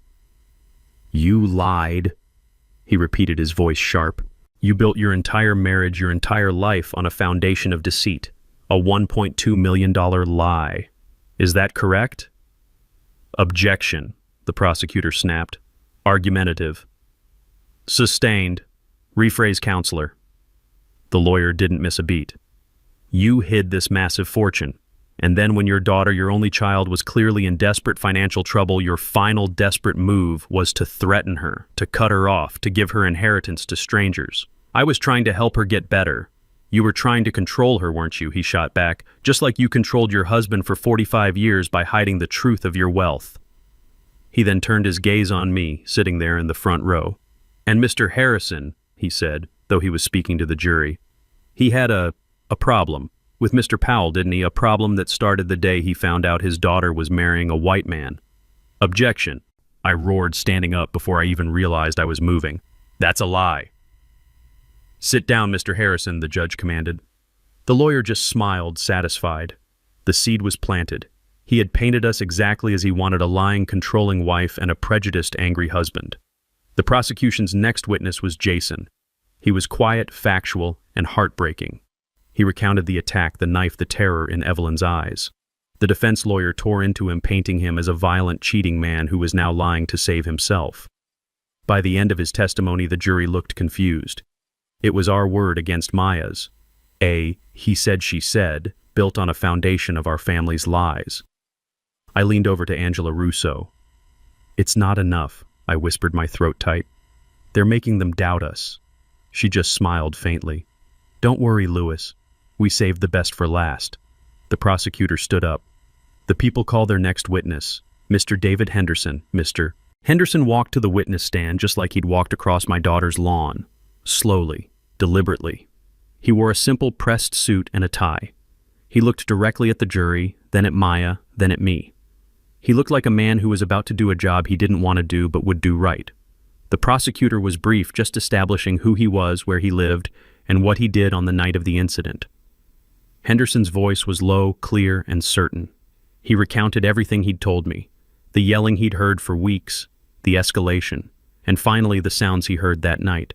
The man's voice shouting, "Maya, you're hurting her," the desperate cry to call 911. Then it was the defense's turn. Maya's lawyer, the slick one, glided up to the witness stand like a snake moving through grass. He gave Henderson a thin, condescending smile. "Mr. Henderson, is it? Thank you for your service," he began, his voice dripping with false sincerity. "You were in the Army, you said Signal Corps. That must have been some time ago. 1968 to 1988, Henderson replied, his voice flat. "Quite some time indeed," the lawyer said, nodding to the jury. "Mr. Henderson, you've testified that you heard a great many things on the night of this tragedy. You heard voices through walls. You heard sounds across a yard, in the dark. My windows were open, counselor. It was a clear night." "A clear night," the lawyer repeated as if this were a ridiculous detail. "Sir, let's be honest. You're, 68, 70? 67, Henderson said. 67. And you're claiming that your hearing is so perfect that in the middle of a chaotic, emotional family argument, a fog of war, as you military men might say, you could perfectly distinguish every single word and correctly attribute it to the right person. A person you'd only heard through a wall a few times before." "Yes, sir, I could." The lawyer laughed, a short barking sound. "You're very confident. But let's get to the facts, shall we? You're not a family therapist. You're not a relationship expert. You're a man who eavesdrops on his neighbors. Isn't that right? I'm a man who sits on his porch. And you heard things. You didn't see anything, did you, Mr. Henderson? You didn't see my client, Maya Powell, touch her mother. You didn't see her touch her husband. You didn't see her with a knife. All you have is a collection of sounds that you, an old man with a grudge, perhaps have interpreted to fit a narrative. You heard, but you did not see. Isn't that the truth?" The lawyer leaned in, placing both hands on the witness box. "Yes or no, Mr. Henderson? You heard sounds. You did not see what happened in that house." The courtroom was silent. I could feel Maya watching him, a smug, faint smile on her lips. She thought this was it, the final nail in his testimony. Henderson leaned back in his chair. He looked at the lawyer. He looked at the jury. He looked at the judge. Then he leaned forward into the microphone, his voice suddenly filling the entire room, cold and hard as steel. "Counselor, you keep asking me what I heard. You keep saying I didn't see anything. It's a yes or no question, sir." "No, son," Henderson said, and the authority in his voice made the lawyer flinch. "It is not. I'm an old soldier, as you keep pointing out. We're taught to observe. We're taught to use every tool at our disposal. We don't just listen. We watch."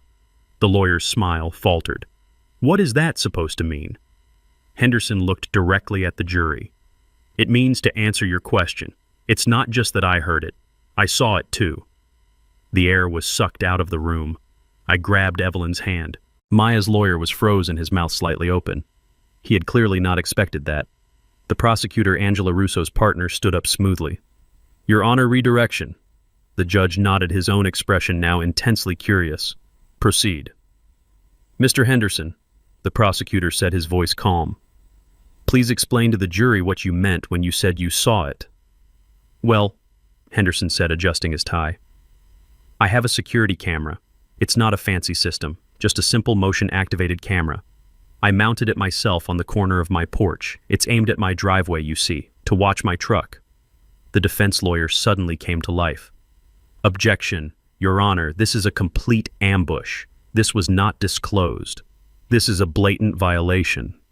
The prosecutor didn't even turn around. Your Honor, he said, holding up a piece of paper. I'd like to direct the defense's attention to the evidence log they received 4 months ago. Item 34B, digital media provided by D. Henderson neighboring property. The defense had every opportunity to review this evidence. It is not the prosecution's fault that they, like Mr. Harrison, assumed what was on it. They never even looked at it. The judge's eyes were narrow. Objection overruled, Counselor. You may have just learned a valuable lesson about doing your homework. Please continue, Mr. Henderson. A faint, tight smile played on Henderson's lips. Thank you, Your Honor. As I was saying, my camera is aimed at my driveway, but the thing about your daughter's house, Mr. Harrison, he said, turning to me for a second, is that big curved bay window, the one that sticks out from the living room. I nodded, my heart starting to pound. During the day, it just reflects the sky, Henderson continued. But at night, when it's dark outside, and the lights are on inside that house, well, that big curved piece of glass, it becomes a mirror, a giant distorted fisheye mirror, and my camera is pointed right at it. Your Honor, the prosecutor said, his voice ringing with triumph, the state would like to play for the court Exhibit 34B. The judge nodded. So ordered. The defense lawyer was sputtering, but it was too late. The large monitors in the courtroom, the ones that had been dark, flickered to life. The image was grainy. It was black and white from the infrared. The timestamp in the corner was clear. The angle was from the side. You could see Henderson's driveway clearly, but there in the center of the frame was a dark, curved, reflected image, the inside of my daughter's living room. It was silent. It was warped like looking through a fishbowl, but it was clear. My heart stopped. I could see them. I could see Evelyn standing her hands up. I could see Jason, his back to the window, and I could see Maya. This is the truth, I whispered, and Evelyn squeezed my hand so hard her knuckles turned white. The monitors in the courtroom flickered on. A low murmur rippled through the gallery. I gripped Evelyn's hand. I could feel the tremor in her fingers, or maybe it was mine. I couldn't tell. Beside me, Evelyn sat up, her back rigid, her eyes locked on the screen. She was about to watch the worst moment of her life play out again. Maya's lawyer was on his feet, sputtering. Your Honor, it's a reflection. It's distorted. It's prejudicial and proves nothing. The judge's voice was cold. Counselor, you had 4 months to review this evidence. You chose not to. Please sit down. The lawyer sat, his face pale. The image on the screen was exactly as Henderson had described it. It was grainy, black and white. The timestamp glowed in the corner. The main focus was Henderson's dark driveway, but in the center, captured in the convex curve of my daughter's bay window, was a silent, ghostly play. The figures were warped, their proportions strange, like looking at a funhouse mirror. But it was them. There was no mistaking it. I saw my wife. Evelyn. She was standing, her back to the window, her reflection the clearest. She looked agitated. Her hands were up, gesturing. I saw Jason. He was pacing back and forth, his reflection fainter, his hands running through his hair. He looked exactly like I had felt in that hospital waiting room. He looked stressed. He looked terrified. And then there was Maya. Even distorted by the glass, her rage was a physical thing. She was leaning forward, her face a mask of fury. She was screaming. I couldn't hear the words, but I could see the venom. I saw her holding a piece of paper.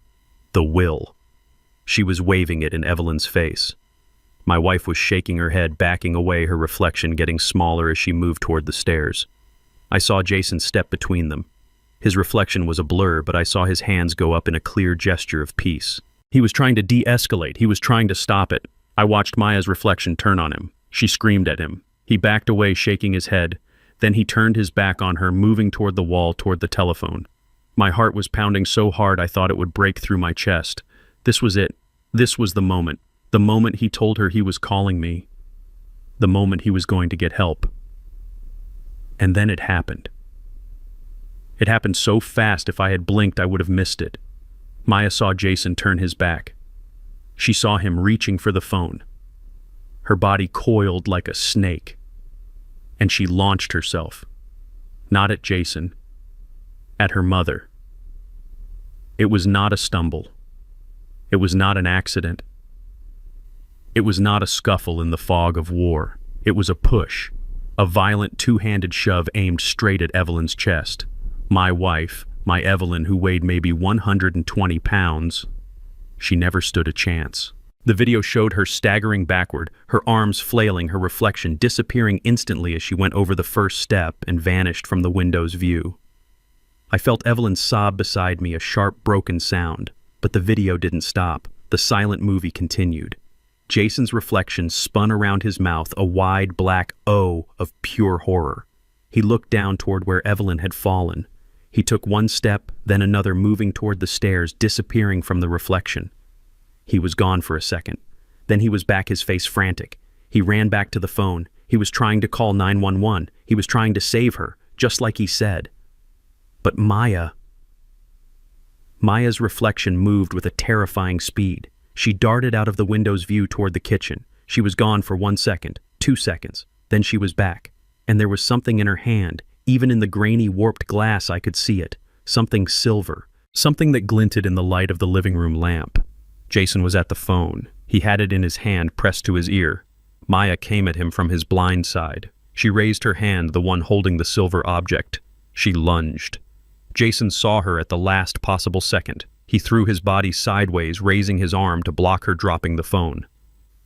The two reflections became a blur, a chaotic, silent, violent tangle of limbs. I saw her hand rise and fall, rise and fall. I saw him fighting her off, pushing her away, his hands coming up to protect his face. The scratches, it was all there. Every lie she had told, every truth he had spoken. It was all right there, reflected in glass for the entire world to see. The prosecutor's voice was the only sound in the room. Stop the video. The screen went black. The silence in that courtroom was absolute. It was heavier than stone. I looked at the jury. A woman in the front row had both hands pressed hard against her mouth, her eyes wide with horror. A man in the back row just shook his head slowly back and forth. I turned my head. I looked at Maya. She was staring at the black screen, her face a waxy chalk white. Her slick, expensive lawyer was standing beside her, his own face pale, his mouth slightly open. He knew. It was over. Maya's body began to tremble. A low, keening sound started in her throat. It wasn't a cry of sadness. It was the sound of an animal caught in a trap. She looked at me, her eyes wild, pleading, desperate. But there was no victim there. There was no daughter. There was only a person I did not know. I didn't say anything. I just looked back at her. I let her see the truth in my eyes, and then she collapsed. She didn't faint, she just imploded. Her body slid sideways off the chair, hitting the floor in a boneless heap, her hands covering her head as she let out a wail that had nothing to do with grief and everything to do with being caught. The judge slammed his gavel. Order, order in the court. But it didn't matter. The case was over. It was 2 days later. The judge didn't waste any time. With the video evidence, the jury had returned a guilty verdict in under an hour. Manslaughter, aggravated assault with a deadly weapon. The lawyer's entire defense, his house of cards built on our family's lies, had been blown away by a single grainy reflection. I sat in the front row again, Evelyn beside me. This time, she was in the wheelchair. The testimony had exhausted her. Jason sat on my other side. I had insisted. Maya was brought in cuffs. She looked hollow. The fire was gone. She was just a 35-year-old woman in an orange jumpsuit, her life over. The judge looked down at her. He spoke of the profound betrayal. He spoke of the violence captured on tape. He spoke of the cold, calculated manipulation. He sentenced her to 20 years in a state penitentiary, 15 for the manslaughter, 5 for the assault. I watched her face as the sentence landed. I was waiting for something, a scream, a sob, a final plea. There was nothing. She just closed her eyes. As they led her away, she didn't look at me. She didn't look at Evelyn. She didn't look at anyone. She was already gone. I pushed Evelyn's chair out of the courtroom, Jason walking quietly beside us. We didn't talk. We just moved through the crowd of reporters, a strange, broken trio. That night we were back in Evelyn's hospital room. The doctor said she could come home in a week. Jason had been staying in a hotel. He came by to say goodnight. He stood by the door, awkward, a man with no anchor. "Well," he said, "I guess I'll head out." "Jason, wait," Evelyn said. Her voice was stronger now, clearer. He stopped. "I need to say something," she said, her hands twisting the thin hospital blanket. "I need to apologize to you." Jason frowned. "Apologize, Evelyn, for what you're the one—" "No." She cut him off, her eyes filling with tears. "I did this, not the push, but the secret, the money." She looked at me, then back at him. "My lie, my fear. It put you in that house. It put you in that position. If I had just been honest with my husband, with my daughter from the beginning, if I hadn't been so afraid of that old ghost, my father, none of this would have happened." She was crying now, quiet tears. "You were just trying to help. You were trying to do the right thing, to protect Maya, to protect us. And my secret, it turned you into a target, and then it almost got you killed. And Louis, She couldn't finish. She just looked at me, and I knew it was my turn. I stood up from my chair and walked over to Jason. I stood in front of him, this man who was 33 years my junior, this man who I had despised, this man who had shown more strength and character than I had in my entire 71 years. "Jason," I said, and my voice was thick, "she's right, but she's not the one who needs to apologize. I am." He just looked at me, his eyes guarded, waiting. "When I first saw you, I started fumbling for the words. I made up my mind about you in about 10 seconds.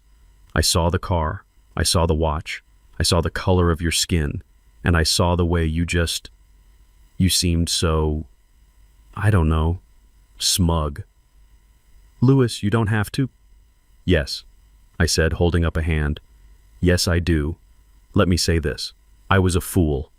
I am a 71-year-old, prejudiced, arrogant old fool." The confession hung in the air. "I grew up in a different time. I had to fight for everything, every single thing, and my father, he was a weak man, a man who let people walk all over him.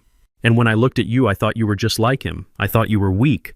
I thought my daughter was marrying a weak, privileged man who would never understand." I took a deep breath, the shame burning in my throat. I was wrong. I was so wrong. What I thought was arrogance, what I called that smug look, it wasn't. It was, as you said, it was terror. It was exhaustion. It was the look of a man trying to hold his whole world together with both hands while the woman he loved was blowing holes in the foundation. I looked him square in the eye. I didn't see a man protecting my daughter. I saw a white kid who I didn't think was good enough. And that prejudice, my prejudice, it blinded me. It made me deaf. I heard what Henderson said and I refused to believe him. I saw the scratches on your face, and I used them as proof of your guilt when they were proof of your innocence. I helped her. I helped my daughter frame you. When she pointed her finger, I was the first one to pick up a stone. I am so sorry, Jason, for what I did, for what I thought, for the man I was. Jason stared at me for a long time. I watched a dozen emotions pass over his face. Anger, sadness, exhaustion, and then something like understanding. He just nodded. Once. Slowly. "I don't know what to do now," he whispered. "She's gone. My wife. My life. It's all just gone. I have nowhere to go." Evelyn was watching us, her hand over her mouth. I looked at Jason. This man who had been through an inferno. This man who had tried to save my wife. This man who had taken the fall for my daughter. "Yes, you do," I said. He looked up at me, confused. "You're not alone," I said, and I put my hand on his shoulder. "You're not some stranger. You're family. You're our family. And you're coming home with us." It has been 1 year since I watched a judge sentence my only daughter to prison. 1 year since the foundations of my world cracked, and I had to start rebuilding piece by painful piece. The first thing we did after Evelyn was strong enough to leave the rehabilitation center was sell my daughter's house. I couldn't set foot in it again. I couldn't look at that staircase. I couldn't breathe the air in that living room. Our neighbor, Mr. Henderson, a man I now owed an immeasurable debt, handled everything with our lawyer, Angela Russo. He told me the bank foreclosed on it quickly. The gambling debts were too deep. It was better that way. We let them take it all. The broken furniture, Maya's clothes, the ghosts. We just walked away. Our old house in Atlanta felt wrong too. It was too quiet. Every room was a memory of a little girl who no longer existed. So we sold that too. We cut all the old ties, packed up 45 years of our lives, and decided to start over. We bought a new house. A smaller place, single story with a small yard in a quiet neighborhood north of the city. There are no stairs. That was my one absolute requirement. No more stairs for Evelyn. And it is not just the two of us. Jason lives with us. After the trial, he had nothing. His name had been cleared, but in the process, his life had been demolished. He had no wife, he had no savings. The company he worked for had politely let him go during the investigation. He was just as broken as we were. I remember Evelyn leaning heavily on her new cane, sitting with him in that sterile hospital lobby after the verdict. She just looked at him and said, "Well, son, what do we do now? He lives in the guest room. He helps me in the garden. My back is not what it used to be, and he does the heavy lifting. He plants the tomatoes and the collard greens. He fixes the leaky faucet in the kitchen. He helps Evelyn with her therapy exercises every single morning. He holds her steady as she practices walking without her cane. He sits with her on the back porch and they read. They don't talk much about Maya. They don't have to. It was awkward at first, the three of us shuffling around this new house bound by this terrible unspoken trauma. 3 survivors of a shipwreck washed up on a strange shore, but the silence wasn't the old silence. It wasn't the silence of secrets and anger. It was a healing silence. He's our son. He is more of a son to me than Maya ever was. I watch him. I watch how he anticipates what Evelyn needs before she even asks for it. I watch how he respects her. I watch how he listens. He doesn't just wait for his turn to talk. He listens. I confessed something to him last week. We were in the garage organizing tools. My hands shake now. It's a tremor that started the day Evelyn fell, and it never really went away. I was trying to hang a hammer. He saw me struggling and gently took it from my hand. "You know why I hated you, Jason?" I said. My voice was quiet. He stopped the hammer in his hand. He looked at me, his eyes guarded. "Because I was a white kid from a rich family who you thought wasn't good enough for Maya." That was part of it, I admitted, and the shame still burned. But that wasn't the real reason. I hated you because I thought you were weak. He frowned, confused. Weak? I told him something I had never told anyone, not even Evelyn. I told him about my father. My dad was a good man, a kind man, but he was weak. He was a porter in a hotel his whole life. He let people walk all over him. My mother, his boss, anyone. He just took it. He smiled and bowed his head and said, "Yes, sir," while life stole his dignity. I spent my entire childhood watching him apologize for the space he took up in the world. I swore to God I would never be him. I swore I would be strong. I swore I would build a life he was too scared to build. "When I saw you," I told Jason, my voice thick. "I saw my father. I saw the way you let Maya talk, the way you were so quiet. You never fought back. You just absorbed it. I mistook your silence for weakness. I thought my daughter was marrying a man who would let her and the world walk all over him. I thought you were him, and I despised you for it." Jason just stood there listening, the hammer hanging by his side. "I was wrong," I said. "I was a 71-year-old fool. Your silence. It wasn't weakness, son. It was strength. It was the strength to hold your family together. It was the strength to absorb her sickness so that we wouldn't have to see it. You weren't weak. You were the strongest man in that house. You were the man I wish my father had been." He didn't say anything. He just nodded once, and we went back to organizing the tools. But something had passed between us. The last ghost had finally left the room. We were healing. Evelyn's limp was almost gone. She was baking again. Jason had found a new job at a small local financial firm. We were building a new life, a quiet life. We were safe. And that is when the letter came. It arrived yesterday morning, a plain white business envelope. I almost threw it out with the junk mail. But the return address wasn't from a business. It was from the Georgia State Correctional Facility for Women. My hands started to shake again. That tremor. Evelyn saw it from the kitchen. "Louis, what is it? What's wrong?" I couldn't speak. I just held up the envelope. The color drained from her face. Jason walked in from the hallway, saw the letter in my hand, saw our faces. The new, fragile piece of our home instantly evaporated. "It's from her," Jason said. It wasn't a question. I stood there in the entryway, the letter feeling like it was burning a hole in my hand. Part of me, a dark, angry part, wanted to throw it straight into the fireplace. Just burn it. Burn her. Get her out of our lives. But Evelyn put her small, warm hand on mine. "We have to, Louis," she whispered, her voice trembling. "We have to read it. We have to do this together." I looked at Jason. He just nodded, his jaw set. I slid my finger under the flap. The sound of the paper tearing was too loud in the quiet room. I unfolded the single sheet of ruled notebook paper. It was my daughter's handwriting. Frantic. Angry. I began to read it out loud. My hands were shaking. That tremor. The one that started the day I saw Evelyn at the bottom of the stairs. It was back. I stood there in the bright, cheerful entryway of our new home, the sunlight streaming in, feeling the warmth of Evelyn's hand on mine. But the envelope in my hand felt like a block of ice. It was a plain white business envelope, flimsy, cheap, but the return address printed in stark black letters stole the warmth from the entire room. Georgia State Correctional Facility for Women. Evelyn's grip tightened on my hand. "Louis," she whispered, her voice suddenly frail. Jason, who had been in the kitchen making coffee, went very still. He looked over, saw the envelope, and the mug in his hand trembled. "It's from her," I said. The words came out flat dead. A year. We had 1 year of healing, 1 year of building this new fragile piece, 1 year of learning to sleep through the night without waking up in a cold sweat, hearing the sound of a body hitting tile. All of it felt like it was about to shatter. "Throw it away," Jason said, his voice hard, protective. "Just throw it in the trash. Burn it. We don't have to read it." A part of me, the angry, wounded part, agreed. I wanted to. I wanted to rip it to shreds, unread, and pretend it never existed. Just make her disappear. "No," Evelyn said.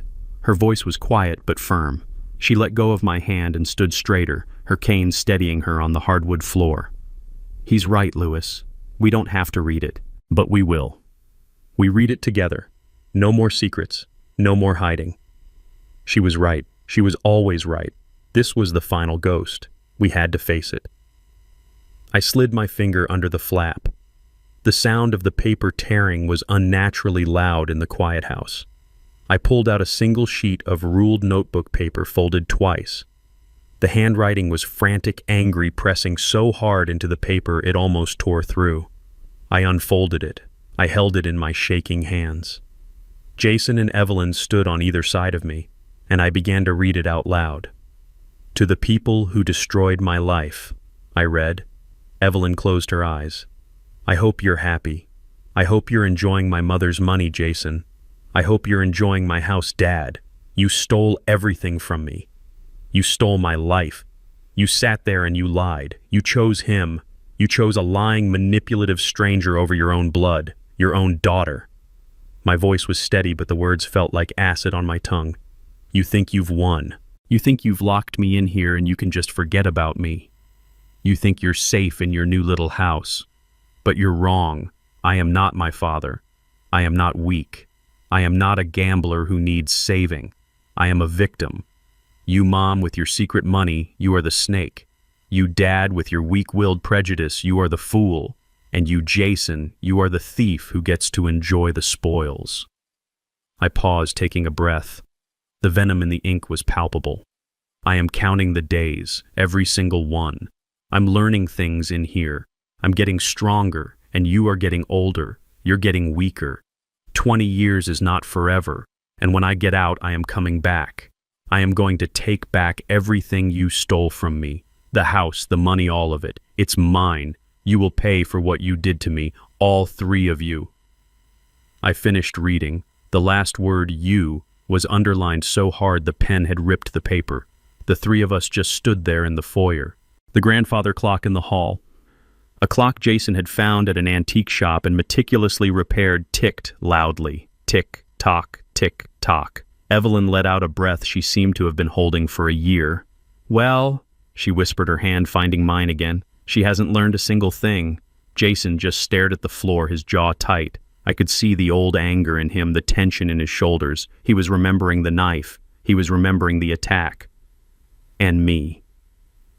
The Lewis Harrison of 1 year ago, the man who walked into that hospital, would have been raging. I would have been shouting. I would have crumpled that paper, screaming about the injustice, the audacity, the disrespect. I would have been terrified of the threat. I would have called Angela Russo. I would have started a new file. I would have prepared for a new war. But I just stood there looking at the angry blue scrawl. And the only thing I felt, the only overwhelming emotion, was a profound and bottomless sadness. It wasn't anger. It wasn't fear. It was just pity.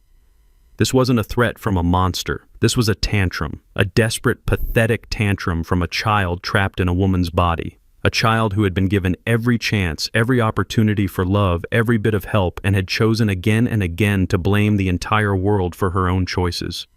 She had learned nothing. She's still blaming us, Jason said, his voice heavy. Even now, after everything, after the trial, after the video, she still thinks we did this to her. Yes, Evelyn said. She walked over to the fireplace, leaning on her cane. We had lit a small fire that morning just to take the chill out of the autumn air. She's just like my father. He blamed the cards, he blamed the horses, he blamed my mother. He never, not once, blamed himself. It's a sickness, Lewis. It's just a sickness of the soul. I looked at the letter in my hand. When I get out, I will take back what's mine. I thought about the Lewis of a year ago, the man terrified of weakness. He would have seen this as a threat, a new fight to prepare for. He would have let it poison the next 20 years of his life. But the Lewis of today, the man standing next to Evelyn and Jason, saw it for what it was. Empty words. She had nothing to come back to. The house was gone. The $80,000 was gone. The secret $1.2 million. That was now healing other families, funding the very addiction centers Maya refused to enter. She thinks we have her money, I said, a slow realization dawning. She still thinks it was all about her. She still doesn't understand that the money was never the point. She never will, Jason said. She'll be counting those 20 years planning her revenge. How do we live with that, knowing she's coming back? I looked at Evelyn, who was watching the fire, her face calm in the warm light. I looked at Jason, this good, strong man who had become my son in every way that mattered. This man who had faced down a knife to save my wife. This was my family. This new, strange, broken, and beautiful family forged in tragedy. I walked over to the fireplace. She's wrong, I said. Jason looked up. What? She's wrong, I repeated. She's not coming back to take everything. Because she can't. I held the letter over the flames. She can't take this house because we built it together. She can't take our peace because we earned it. And she can't take us because we chose each other. We faced the truth. She is still living in the lie. Evelyn put her hand on my arm. Jason stood up and came to stand on my other side. I let go of the paper.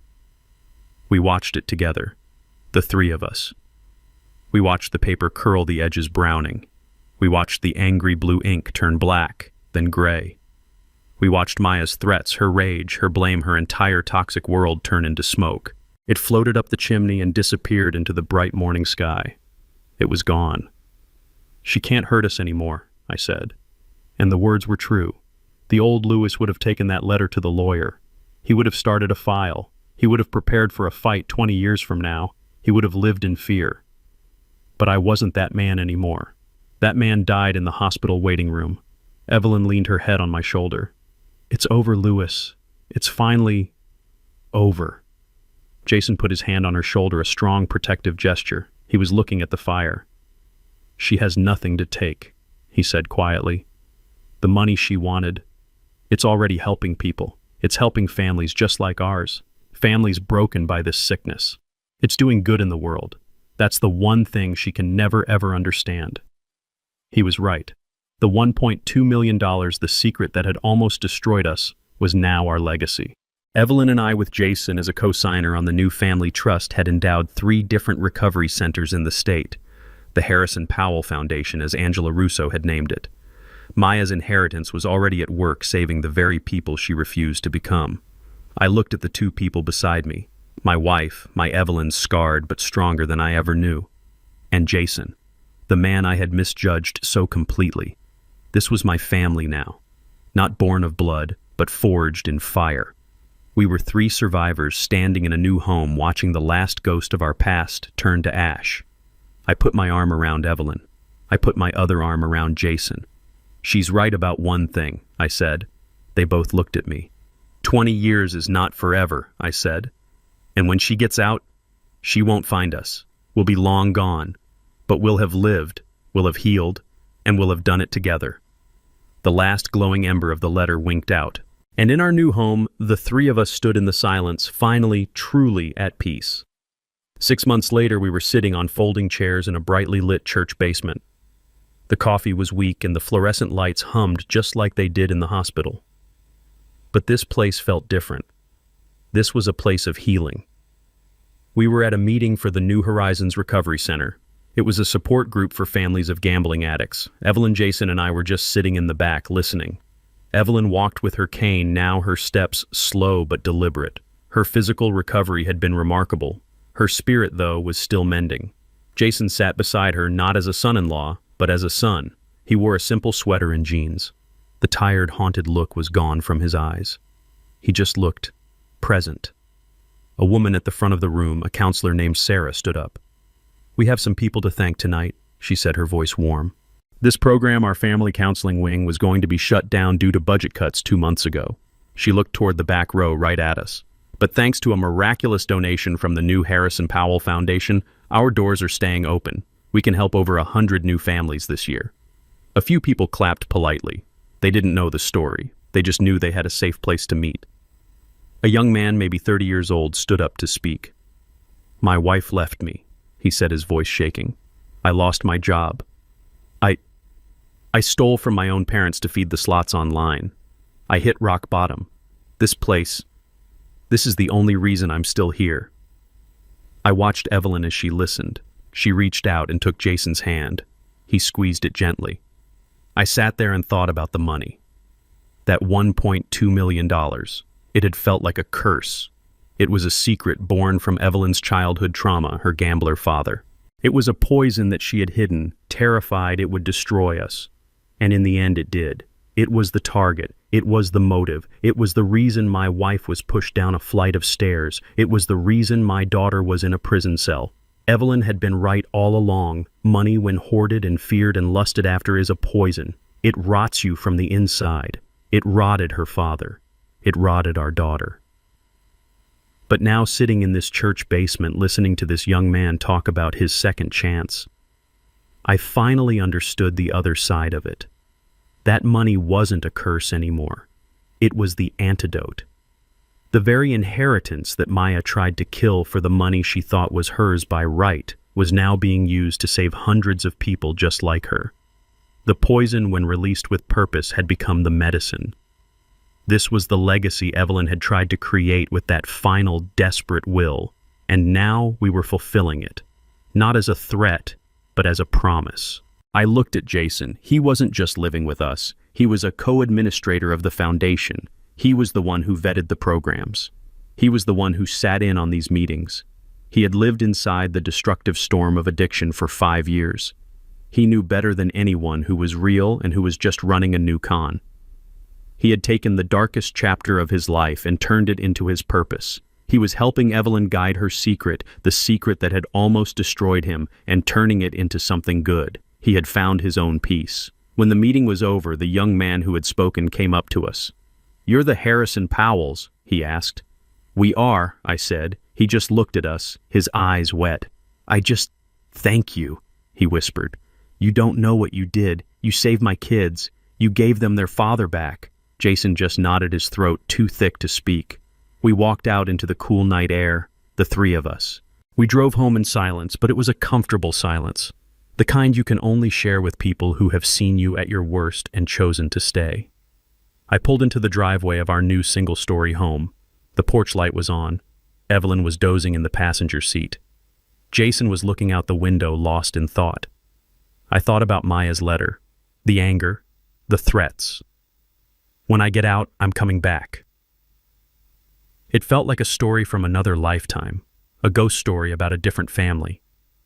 She couldn't touch us. She was trapped in the past, obsessed with something that no longer had any power. I parked the car and turned off the engine. The silence was deep, broken only by the sound of crickets. I looked at Evelyn, her face peaceful in sleep. I looked at Jason, this good, strong man who had become my son. This was my family. This was my home. I didn't feel anger anymore. I didn't feel fear. I didn't even feel that profound, heavy sadness. I just felt quiet. We were home, and we were at last at peace. Here is a powerful lesson we can learn from this story. This story teaches us about the devastating power of secrets and prejudice. Lewis's judgment of Jason based on appearances blinded him to the real threat, while Evelyn's own secret born from past trauma created a target for greed. It shows how addiction and lies can poison a family from within, turning love into betrayal. But most importantly, it reveals that true family is not always defined by blood. It is forged in loyalty, sacrifice, and the courage to face the truth, proving that even after the deepest wounds, it is possible to rebuild a life of peace and purpose. What would you have done if you discovered a secret that changed everything you believed about your family? Let us know your thoughts in the comments and tell us where you are listening from today.